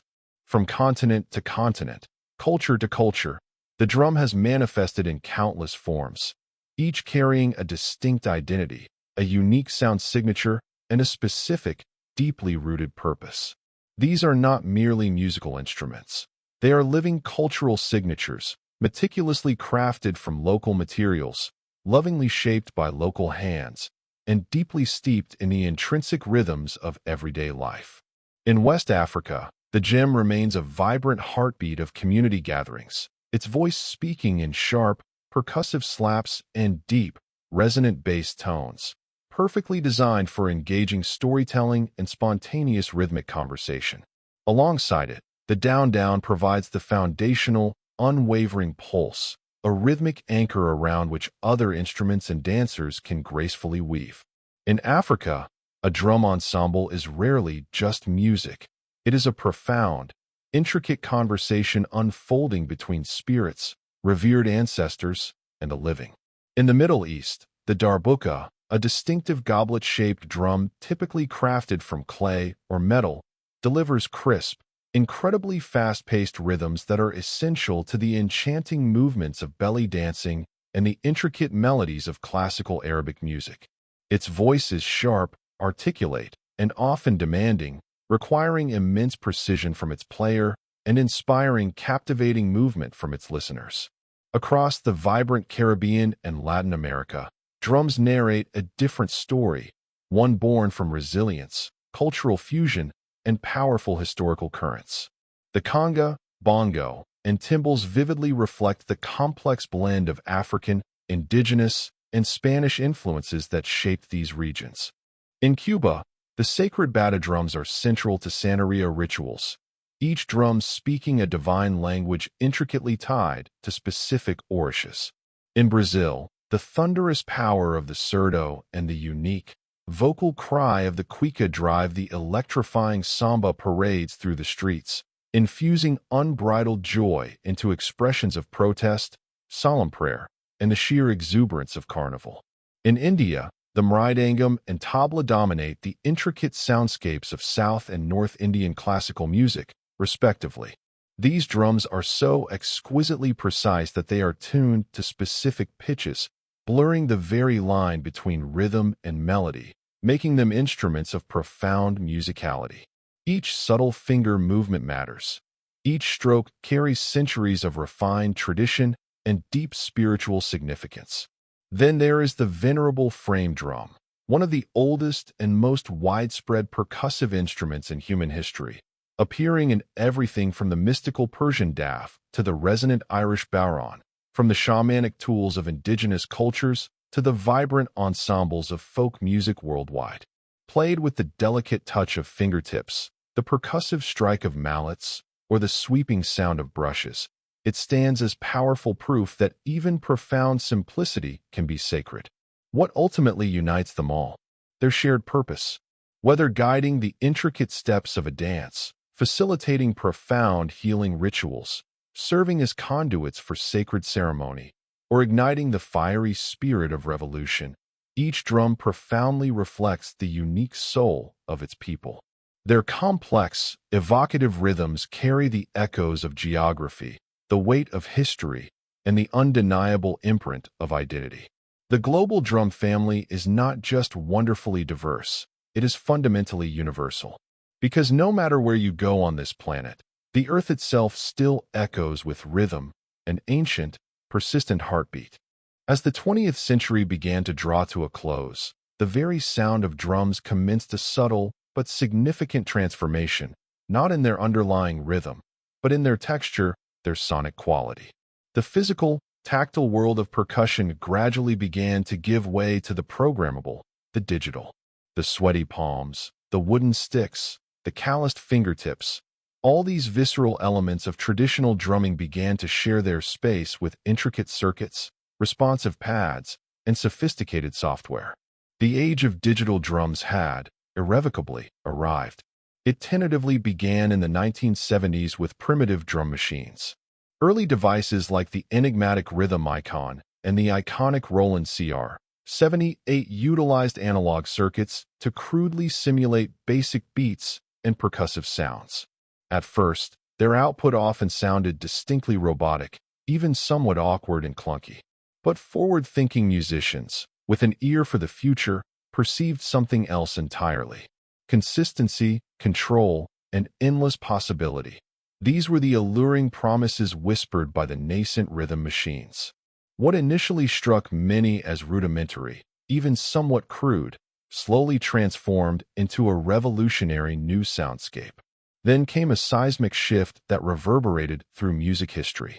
In 1980, Roland unleashed the TR-808 Rhythm Composer, a drum machine that transcended mere imitation to become an instrument of pure creative genesis. Its deep, resonant kick drum, a pulse so powerful it could shake foundations, and its crisp, almost metallic snare would carve out the sonic identity of entire musical movements. From its synthetic pulse, the foundational beats of hip-hop, techno, electro, and trap music were not just influenced, but fundamentally born. This wasn't about replicating acoustic drums with uncanny accuracy. It was about forging entirely new textures and rhythms that had never existed before, pushing music into an uncharted digital frontier. As digital audio technology hurtled forward, so too did the tools available to musicians. Electronic drum kits, such as Roland's V-drums, bridged the gap between tactile playability and digital versatility. Drummers could now express themselves naturally, their sticks hitting responsive pads that, in turn, triggered an almost infinite palette of sampled or synthesized tones. This innovation liberated artists in profound ways. They could rehearse silently with headphones, record pristine drum tracks without the complexities of microphone placement and room acoustics, and switch between thousands of distinct drum kits, from a vintage jazz brush kit to an aggressive industrial metal setup, with a mere press of a button. The boundaries of sonic possibility exploded. Then, the advent of personal computers further democratized music production, giving rise to digital audio workstations, DAWs, like Ableton Live, FL Studio, and Logic Pro. Suddenly, the complex architecture of rhythm, once the domain of sprawling studios, became accessible to anyone with a laptop. Users could meticulously build intricate rhythmic tapestries, layering kicks that throbbed deep in the chest, snares that cracked with surgical precision, shimmering hi-hats, and subbasses that vibrated through the very air, constructing vast and immersive sonic worlds. Finger drumming, the art of performing intricate beats and melodies on MIDI pads, blossomed into its own virtuosic discipline, showcasing breathtaking speed and dexterity. Some purists, resistant to this technological tide, feared it heralded the death of traditional drumming, envisioning a cold, calculated precision replacing the raw, unpredictable nuance of human feel. But that dire prediction never materialized. Instead, a beautiful and unexpected hybridity emerged. Acoustic drummers, far from being rendered obsolete, began seamlessly integrating electronic triggers and sampled sounds into their traditional kits, expanding their expressive range. Producers, likewise, started layering the organic warmth and undeniable swing of human-played drums with the undeniable power and mathematical precision of machine-generated beats. The organic and the synthetic, rather than clashing, found an exhilarating new groove together. Digital drums didn't erase the past. They reimagined it, breathing new life into ancient rhythms and paving the way for unforeseen musical fusions. And so, here we are today, living in a world where a solitary individual in a bedroom studio can meticulously construct rhythmic soundscapes that once demanded entire orchestras or complex percussion ensembles. It's a world where the ancient, earthy grooves echoing from the heartlands of Africa, the intricate polyrhythms of Asia, and the vibrant pulses of the Americas can be sampled, twisted, transformed, and given electrifying new life on neon-lit dance floors. The tools have indeed changed, becoming exponentially more sophisticated and accessible, yet the fundamental purpose remains as primal as ever: to move bodies, to shape the very fabric of time, to compel silence to speak. Across every era, every empire, and through every dizzying evolution in technology, one profound truth has remained unshaken, an unwavering constant.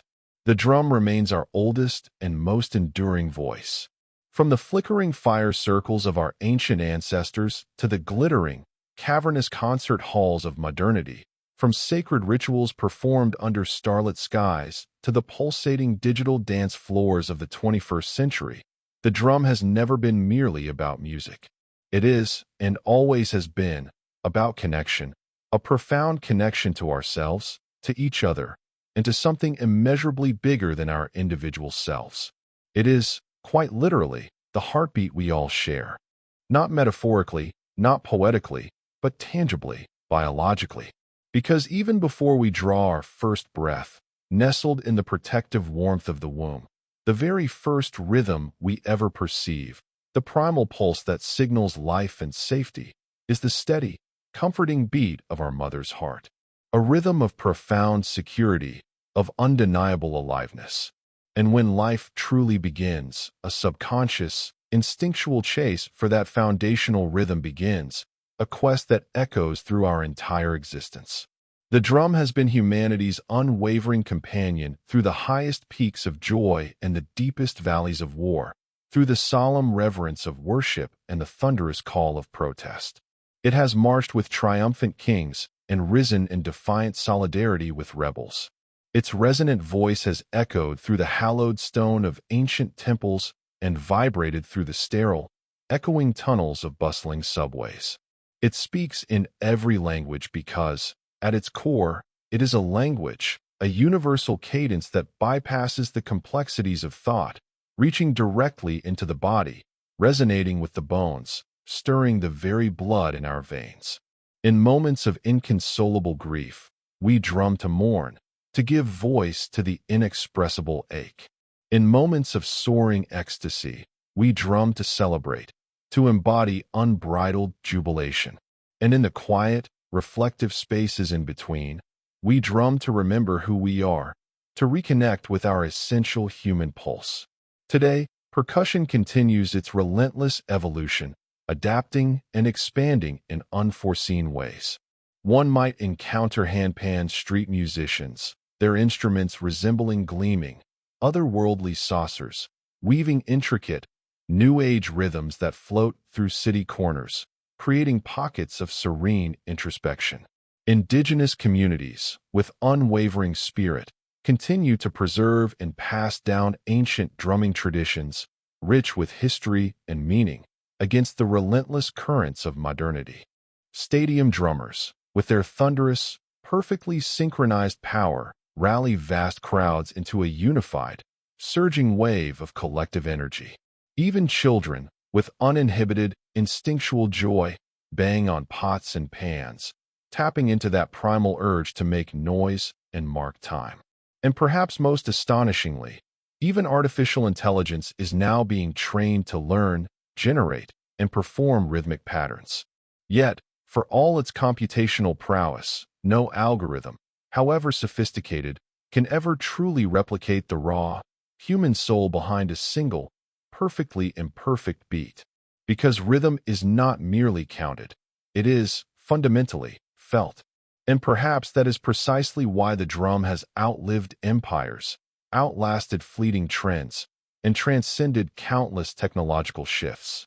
Because deep within the collective human psyche, we all instinctively crave the anchor of time, the shared, unifying pulse that reassures us, profoundly, that we are here, together, in this moment, now.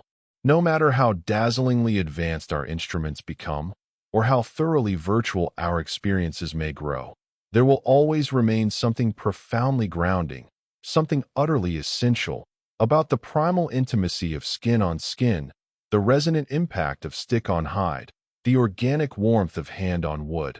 A beat, a breath, a beginning. The drum is not a dusty relic of a bygone era. It is a vibrant, living reminder that we, as humanity, were always meant to move in rhythm, to listen deeply, to feel profoundly, to play with uninhibited spirit. And as long as humanity endures, as long as there are hearts to beat and bodies to move, the drum will never, ever be silent. Before Manhattan became a shimmering forest of glass and steel, reaching for the heavens with audacious ambition, it was an island of deep shadows. These weren't cast by towering skyscrapers, but by the more modest silhouettes of church steeples, their crosses pointing skyward, and the sloping rooftops of countless homes and businesses. In the early 1800s, the concept of a skyline barely registered. The city clung tenaciously to the southern tip of the island, a dense, bustling sprawl of brick townhouses, charming timber-framed shops, and muddy, dirt-packed roads that often turned into rivers after a good rain. Buildings rarely dared to climb beyond 5 or 6 stories. This wasn't due to a lack of ambition among its builders. Rather, it was gravity, the silent, unforgiving architect, that had the final, immutable say. The taller a building aspired to be, the exponentially more weight it had to carry. With the traditional materials of stone and brick, height came at a prohibitively steep price. The walls had to be engineered to be massively thicker at the bottom, tapering upwards, to adequately support the immense load of the upper levels. This not only devoured valuable interior space, but also necessitated colossal foundations, dug deep into the earth. To build high was to build heavy, and in an era of burgeoning commerce, heavy simply did not make sound financial sense. Consequently, the city grew horizontally, spreading northward in a remarkably orderly grid pattern that had been meticulously planned in 1811, one of the boldest and most prescient urban blueprints of its time, a testament to forward-thinking civic design. Yet, underneath that carefully laid grid, beneath the accumulating layers of cobblestone and soil, Manhattan held a profound secret, a geological trump card.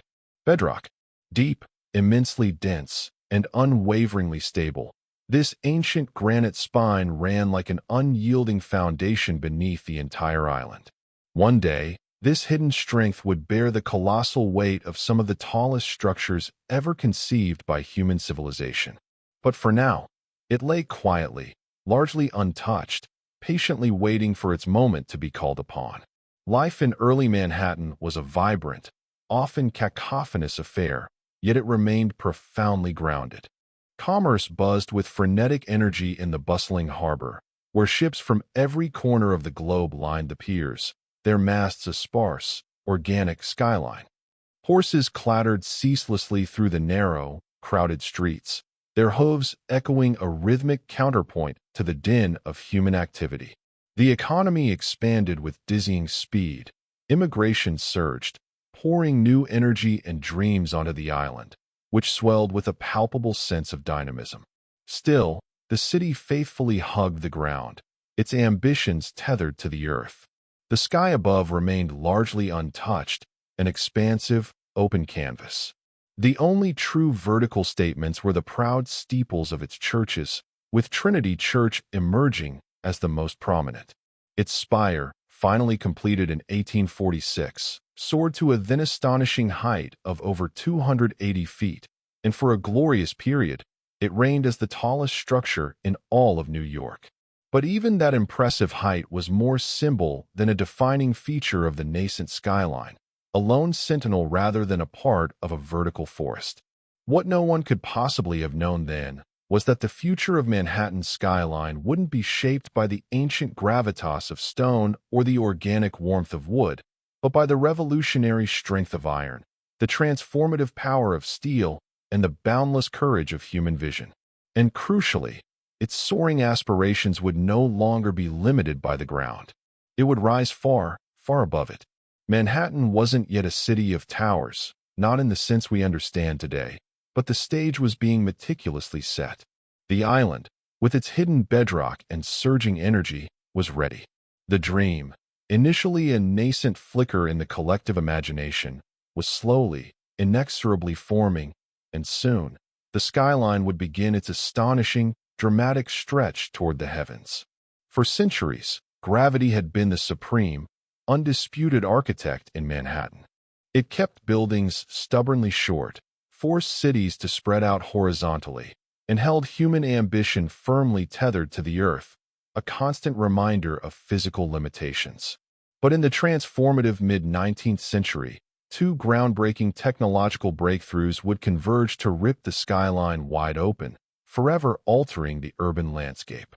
One innovation miraculously lifted people with ease, while the other, even more astonishingly, empowered buildings themselves to ascend to unprecedented heights. The first of these came in 1852, when a visionary inventor named Elisha Otis unveiled his revolutionary safety elevator. In a truly dramatic and nerve-wracking public demonstration at the opulent New York Crystal Palace, Otis, with a flair for the theatrical, stood defiantly on a platform suspended high above a gasping, anxious crowd. With a dramatic gesture, he ordered the rope holding his platform aloft to be severed. A collective gasp rippled through the assembled spectators, anticipating a catastrophic plummet. But to their astonishment, the platform didn't fall. A hidden, ingenious mechanism, Otis's patented safety brake, locked the lift firmly and instantly into place, preventing disaster. With that single, breathtaking moment of daring and demonstration, Otis didn't just showcase an invention. He irrevocably changed the fundamental rules of vertical construction and, more importantly, the psychology of height.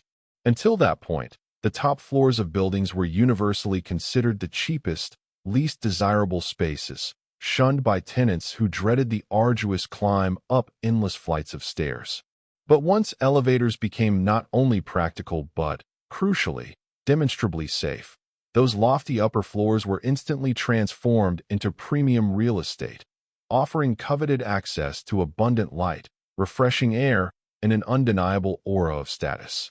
The vertical city, once a daunting prospect, suddenly made undeniable economic sense, unlocking a whole new dimension of urban development.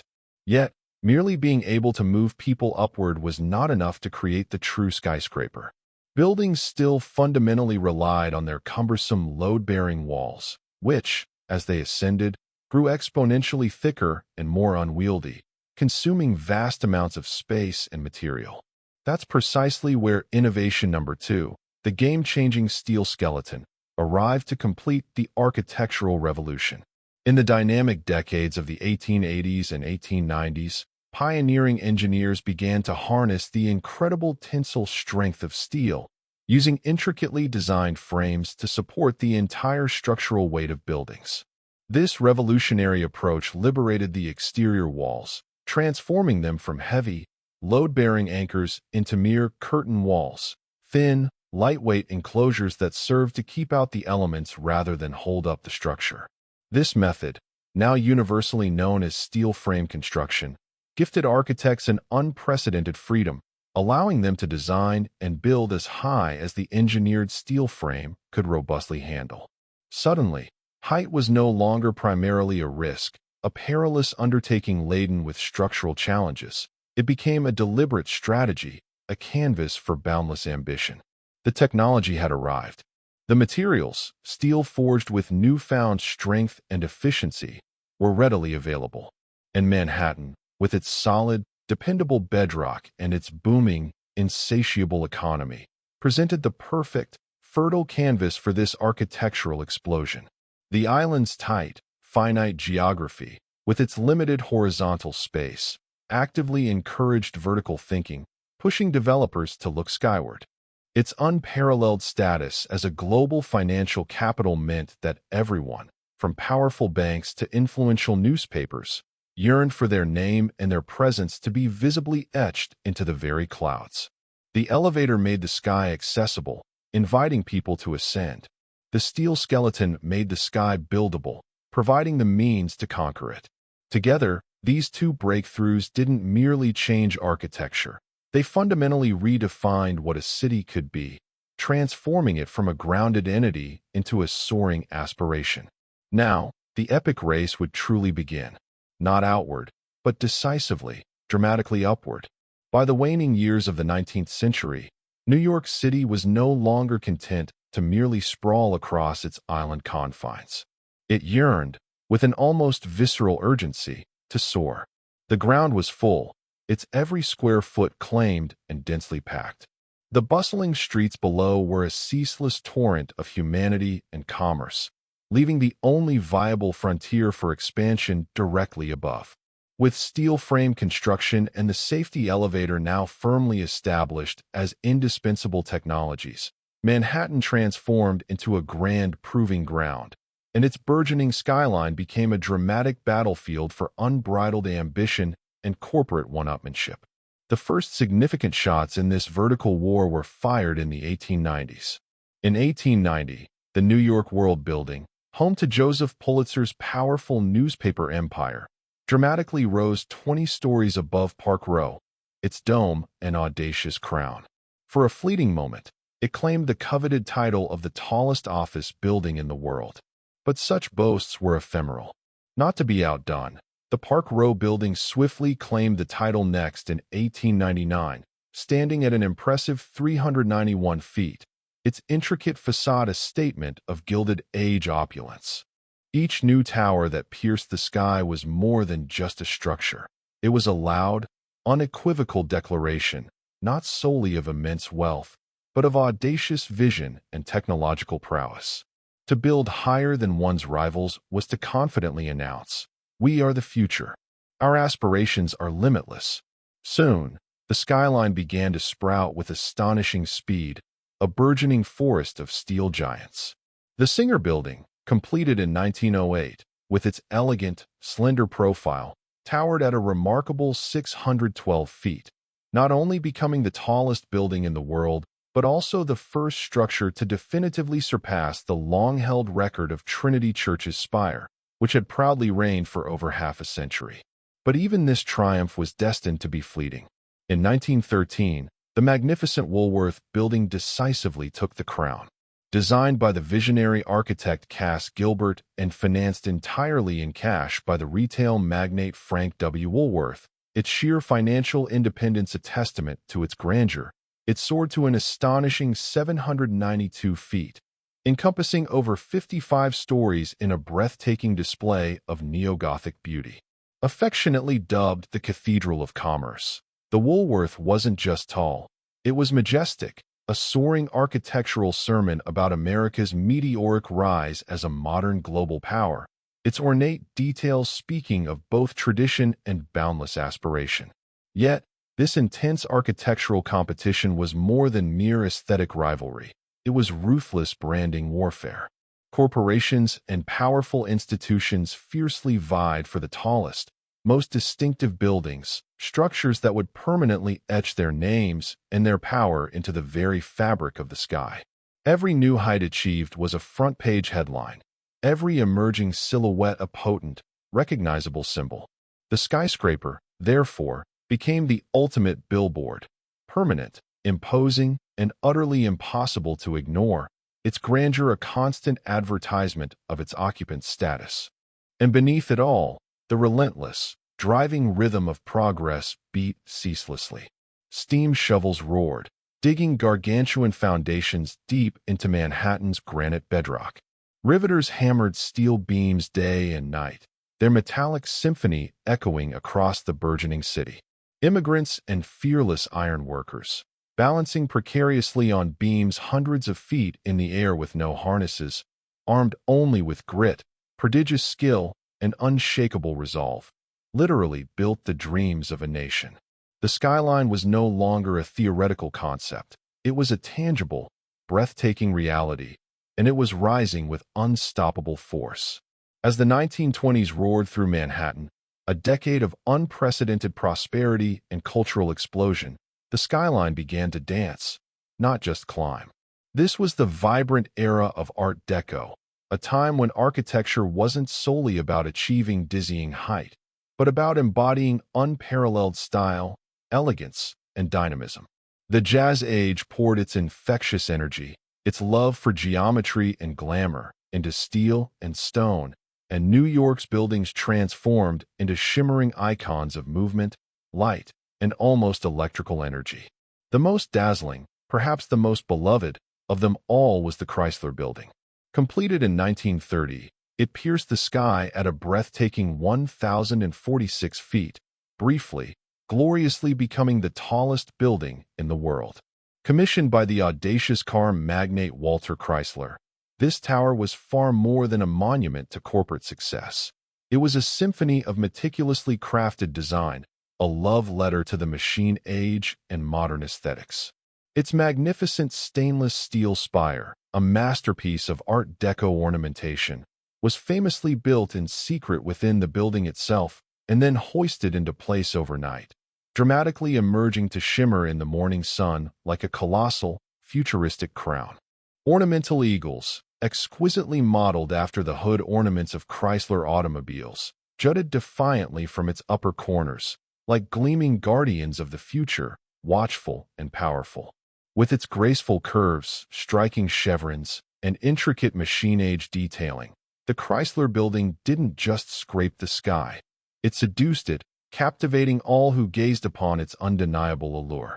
But the relentless, vertical race was far from over. Just a few blocks away, another architectural titan was steadily rising, its silent ascent foretelling an even grander ambition. The Empire State Building, completed in 1931 during the profound depths of the Great Depression, soared to an astonishing 1,250 feet, decisively stealing the title from the Chrysler and holding it with an unyielding grip for nearly 40 years, a testament to its monumental scale. Built in a staggering 410 days, a feat of speed and logistical genius, with thousands of tireless workers laboring through brutal wind, biting snow, and omnipresent steel dust, the Empire State wasn't just a building. It was a powerful, defiant message emblazoned on the sky. A message that thundered, New York endures. America perseveres. While much of the country struggled under the crushing weight of economic despair, Manhattan defiantly pushed upward, and its monumental buildings mirrored the era's dual identity, elegant yet aggressive, optimistic in their ascent, yet fiercely competitive in their scale. The Art Deco style, with its geometric precision intertwined with graceful lines, perfectly captured the contradictions of the time, modern in spirit, yet steeped in a powerful, almost mythological grandiosity. These soaring towers were no longer merely functional structures. They were meticulously sculpted works of art, glowing at night like magnificent beacons of possibility, testament to an unbreakable human spirit. And yet, beneath all that glitter and audacious design, there was always a profound purpose. These skyscrapers were commissioned and built by barons and moguls who craved more than mere profit. They yearned for an indelible legacy, a permanent, towering place in the skyline and in the annals of history. By the end of the 1930s, Manhattan's iconic silhouette had largely taken its definitive shape. The city was no longer just a capital of finance. It was a soaring cathedral of human ambition, a skyline that didn't whisper of progress, but shouted it with an undeniable, resounding roar. After the profound global upheaval of World War II, Manhattan's skyline entered a dramatically new phase, one less defined by the ornamental flourishes of Art Deco and more by a stark, uncompromising corporatism. The flamboyant elegance of the pre-war era gracefully gave way to a sleek, utilitarian aesthetic dominated by expansive glass, robust steel, and unforgiving straight lines. America had emerged as an undisputed global superpower, and New York, its financial and cultural heart, became the de facto front office of that burgeoning empire.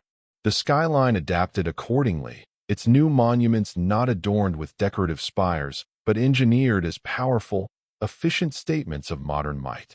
In 1952, the United Nations headquarters rose majestically on the East River, a bold, imposing, boxy glass tower, its transparent walls flanked by low, dignified marble wings.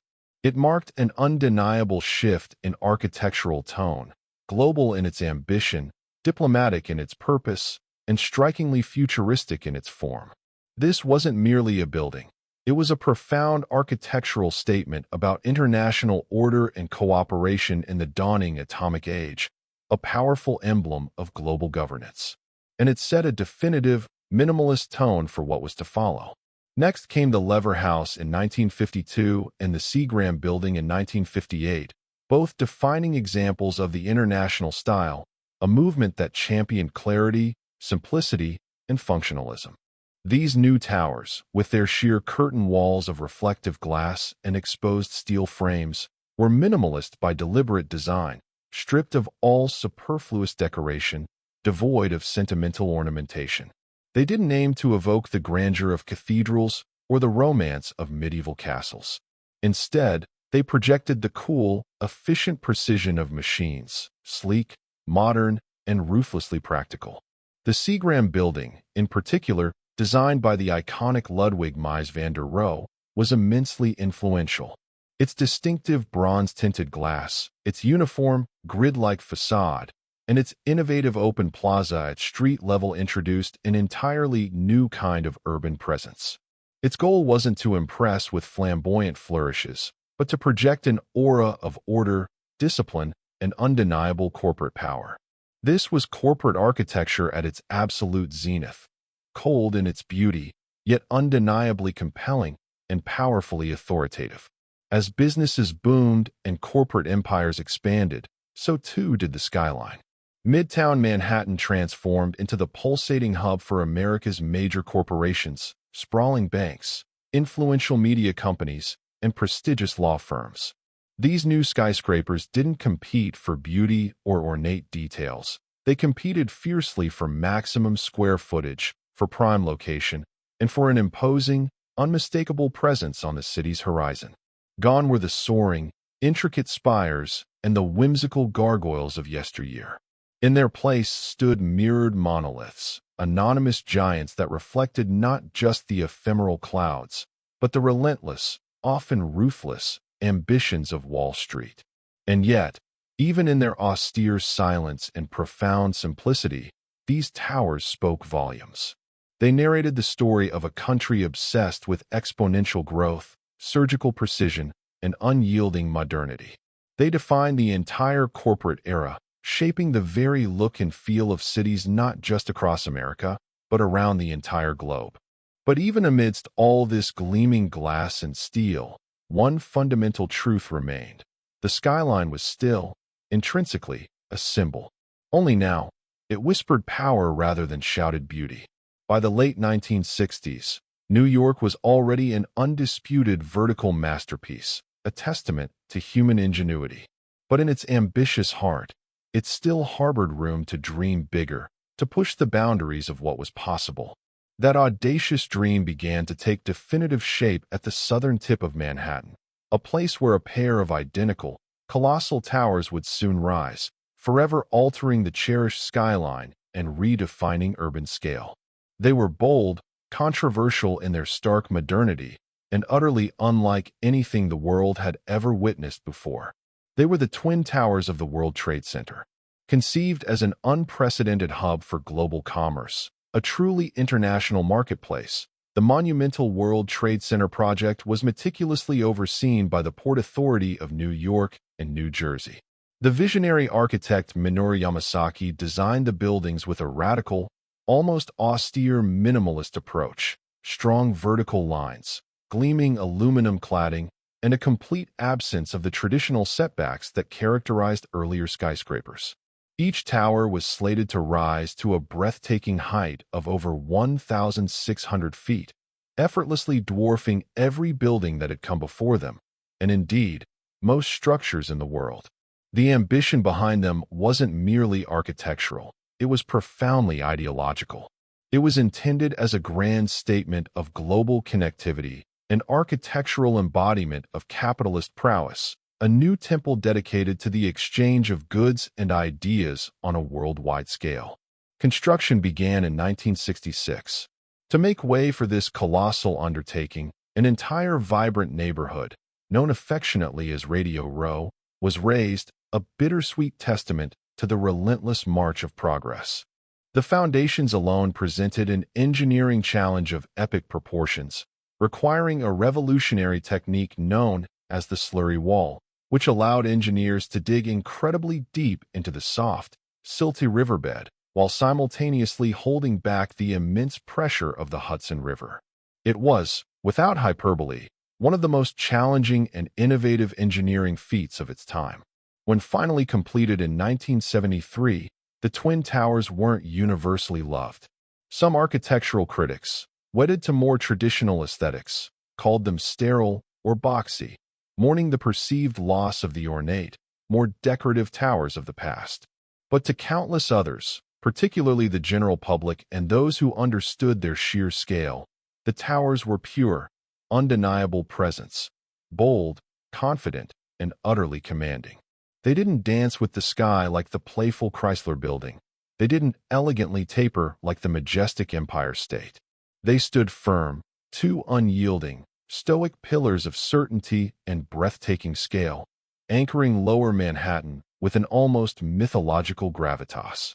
More than just buildings, the World Trade Center quickly became an international symbol, a beacon of global business, of post-war unity, of undeniable American might and economic leadership. People flocked from every corner of the world to visit the dizzying observation decks, to dine at the exquisite windows on the World Restaurant perched atop one of the towers, or simply to stand in awe on the plaza below, craning their necks to gaze up at their imposing forms.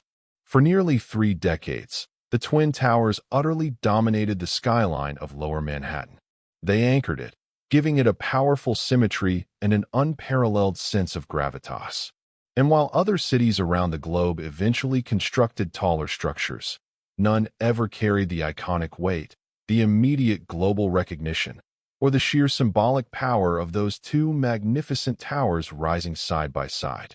The skyline had changed once again.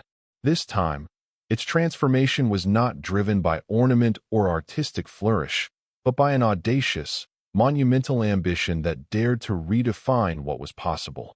On the morning of September 11, 2001, the Manhattan skyline, a canvas constantly evolving, changed forever. This time, the transformation was not wrought by the familiar symphony of cranes and construction, but by an unimaginable act of violence and the searing blackness of smoke. In less than 2 harrowing hours, the colossal twin towers of the World Trade Center collapsed into dust, fire, and twisted steel, a catastrophe of unimaginable scale. Thousands of lives were tragically lost, and the two pillars that had once so defiantly defined the majestic profile of Lower Manhattan were, inexplicably, irrevocably, gone. The attack was not merely an assault on people or on buildings. It was a brutal, direct assault on potent symbols, on everything those towers had come to represent: global commerce, daring modernity, fundamental freedom, and unyielding ambition. For decades, the Twin Towers had been the definitive visual shorthand for the southern end of the island, their clean, monolithic forms instantly recognizable as New York itself. Now, that once proud skyline was fractured, a gaping wound against the blue sky. In the harrowing days and weeks that followed, Lower Manhattan became, quite literally, a wound, open, smoldering, raw, and aching. Where once there had been soaring height and brilliant light, there was now only an unbearable, profound absence. And that absence echoed, not just visually, but emotionally, across the globe. Photographs of the skyline, once so vibrant, now looked hollowed out, incomplete. The familiar, comforting silhouette was broken, irrevocably altered. and the space that had once pulsed with the frenetic energy of global commerce became known, grimly, as Ground Zero. For the first time in over a century, Manhattan wasn't building up. It was mourning. An entire city paused in collective grief. The city grieved with an intensity that reverberated worldwide, but with a resilience that was equally profound. Steelworkers, firefighters, police officers, and countless volunteers poured into the site, not to construct, but to painstakingly recover, to honor. Rubble was meticulously cleared, lives were reverently honored, and the chaotic clang of iron was replaced by a somber, respectful silence. In a city perpetually rushing forward, this was a forced pause, a long, agonizing breath held in collective pain, a moment of profound introspection. But even in its deepest sorrow, New York did what it had always done. It looked up. Discussions about rebuilding were, understandably, complicated, fraught with intense emotion, and deeply political. What, if anything, should take the place of the fallen towers? Should anything rise again from that sacred space? Could the skyline ever truly be restored without erasing the unbearable memory of the loss? For years, the gaping hole in the ground remained, an undeniable, searing reminder of what was and what had been so cruelly taken. It became a sacred space, consecrated by sorrow. And yet, slowly, inexorably, plans emerged. Designs were painstakingly drafted. The familiar, comforting silhouette of cranes returned, and the clanging of steel began anew. Not to erase the tragedy, but to create something new, something hopeful, beside it. But before even the first beam was laid, one truth stood clear, unshakable.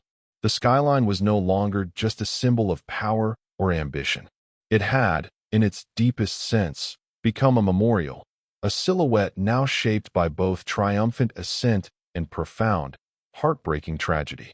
And the story, the incredible, enduring story of New York, was far from over. In the devastating aftermath of unimaginable destruction, a city renowned for its dizzying speed, its audacious ambition, and its relentless forward movement, paused. Not to surrender, but to reimagine, to rebuild, and to rise again.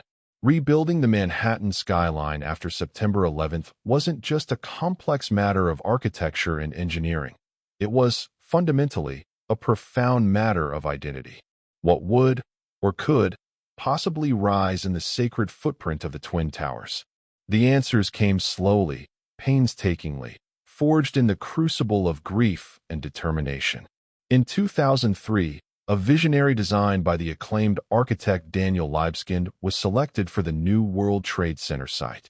His plan wasn't just about achieving impressive height. It was deeply rooted in the themes of healing, memory, and profound renewal.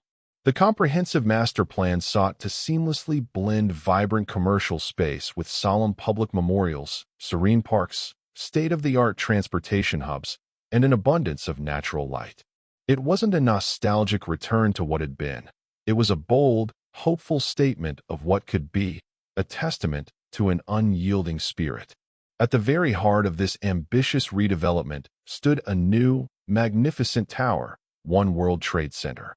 Originally, and fittingly, named the Freedom Tower, it rose majestically from the northwest corner of Ground Zero, destined to become the tallest building in the Western Hemisphere at a symbolic 1,776 feet, a number deliberately chosen to echo the year of America's independence, a powerful gesture of national pride and defiance.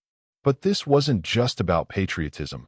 It was about an unwavering defiance, about the indomitable human spirit reaching up again, despite unimaginable loss.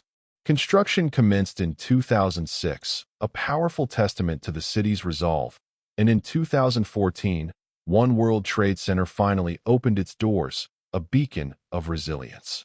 Clad in shimmering, reflective glass that seemed to change with every shift in light, and standing like a colossal crystal obelisk, it didn't attempt to imitate the past, nor did it try to erase it. Instead, it offered something entirely new, reflection, both literal and symbolic. The building itself transforms with the sky around it, glowing warmly at sunrise, darkening dramatically with storm clouds, at times seemingly disappearing into the vastness of the heavens, depending on the ambient light. It is a powerful, undeniable presence, yet one imbued with humility, devoid of arrogance. Beside it, opened in 2011, lies the deeply moving 9/11 Memorial. Two deep, serene voids, perfectly mirroring the footprints where the original towers once stood, each featuring a continuous, cascading waterfall that plunges into an unseen depth, their gentle roar a perpetual murmur of remembrance. The names of the fallen are reverently etched into bronze panels surrounding these hallowed pools. It is not just a part of the skyline. It is, irrevocably, a part of the city's soul. The new skyline, a testament to collective will, took years to fully take shape. Other sleek towers rose around 1 WTC, 3 WTC, 4 WTC, and 7 WTC, each one a masterpiece of modern design, purposeful and elegant. Together, they represent not just a city meticulously rebuilt, but a city profoundly transformed. New York didn't just replace what was lost, it evolved, honoring its painful past while steadfastly building for a resilient future.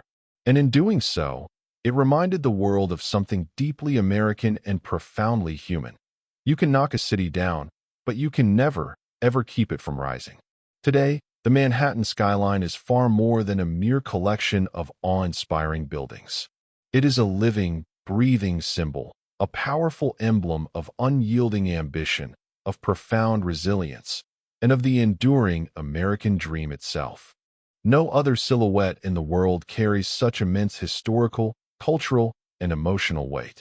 It is etched indelibly into pop culture, enshrined in countless pages of history, and woven deeply into the collective memory of humanity. You can draw its iconic shape with just 5 simple lines, and people across continents will recognize it instantly, understanding its story without a single word. It tells a sweeping narrative, a saga of bold, visionary engineers and fearless ironworkers who balanced on dizzying heights, of audacious architects who dared to imagine spires that would pierce the very clouds, and of countless immigrants who crossed vast oceans, bringing their hopes, their strength, and their skills to help physically build these dreams. It speaks of relentless risk, of immense reward, and of the perpetual cycle of reinvention that defines New York itself. It has never been truly finished, and it never will be. The skyline is eternally alive, perpetually changing, a dynamic testament to an ever-evolving city. In recent years, its soaring ambitions have stretched even higher, but not exclusively in Lower Manhattan. This time, the vertical race has moved decisively uptown.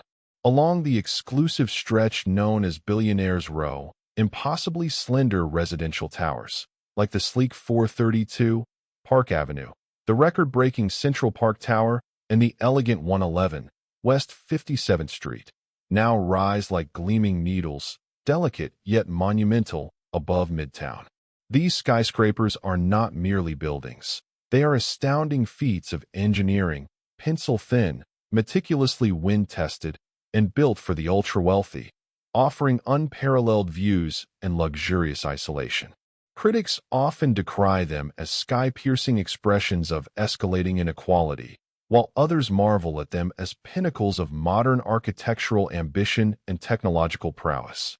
Meanwhile, further west, in Hudson Yards, an entirely new, sprawling neighborhood has materialized, a glistening cityscape of glass towers, innovative public art installations, and corporate headquarters, rising majestically where sprawling rail yards once lay.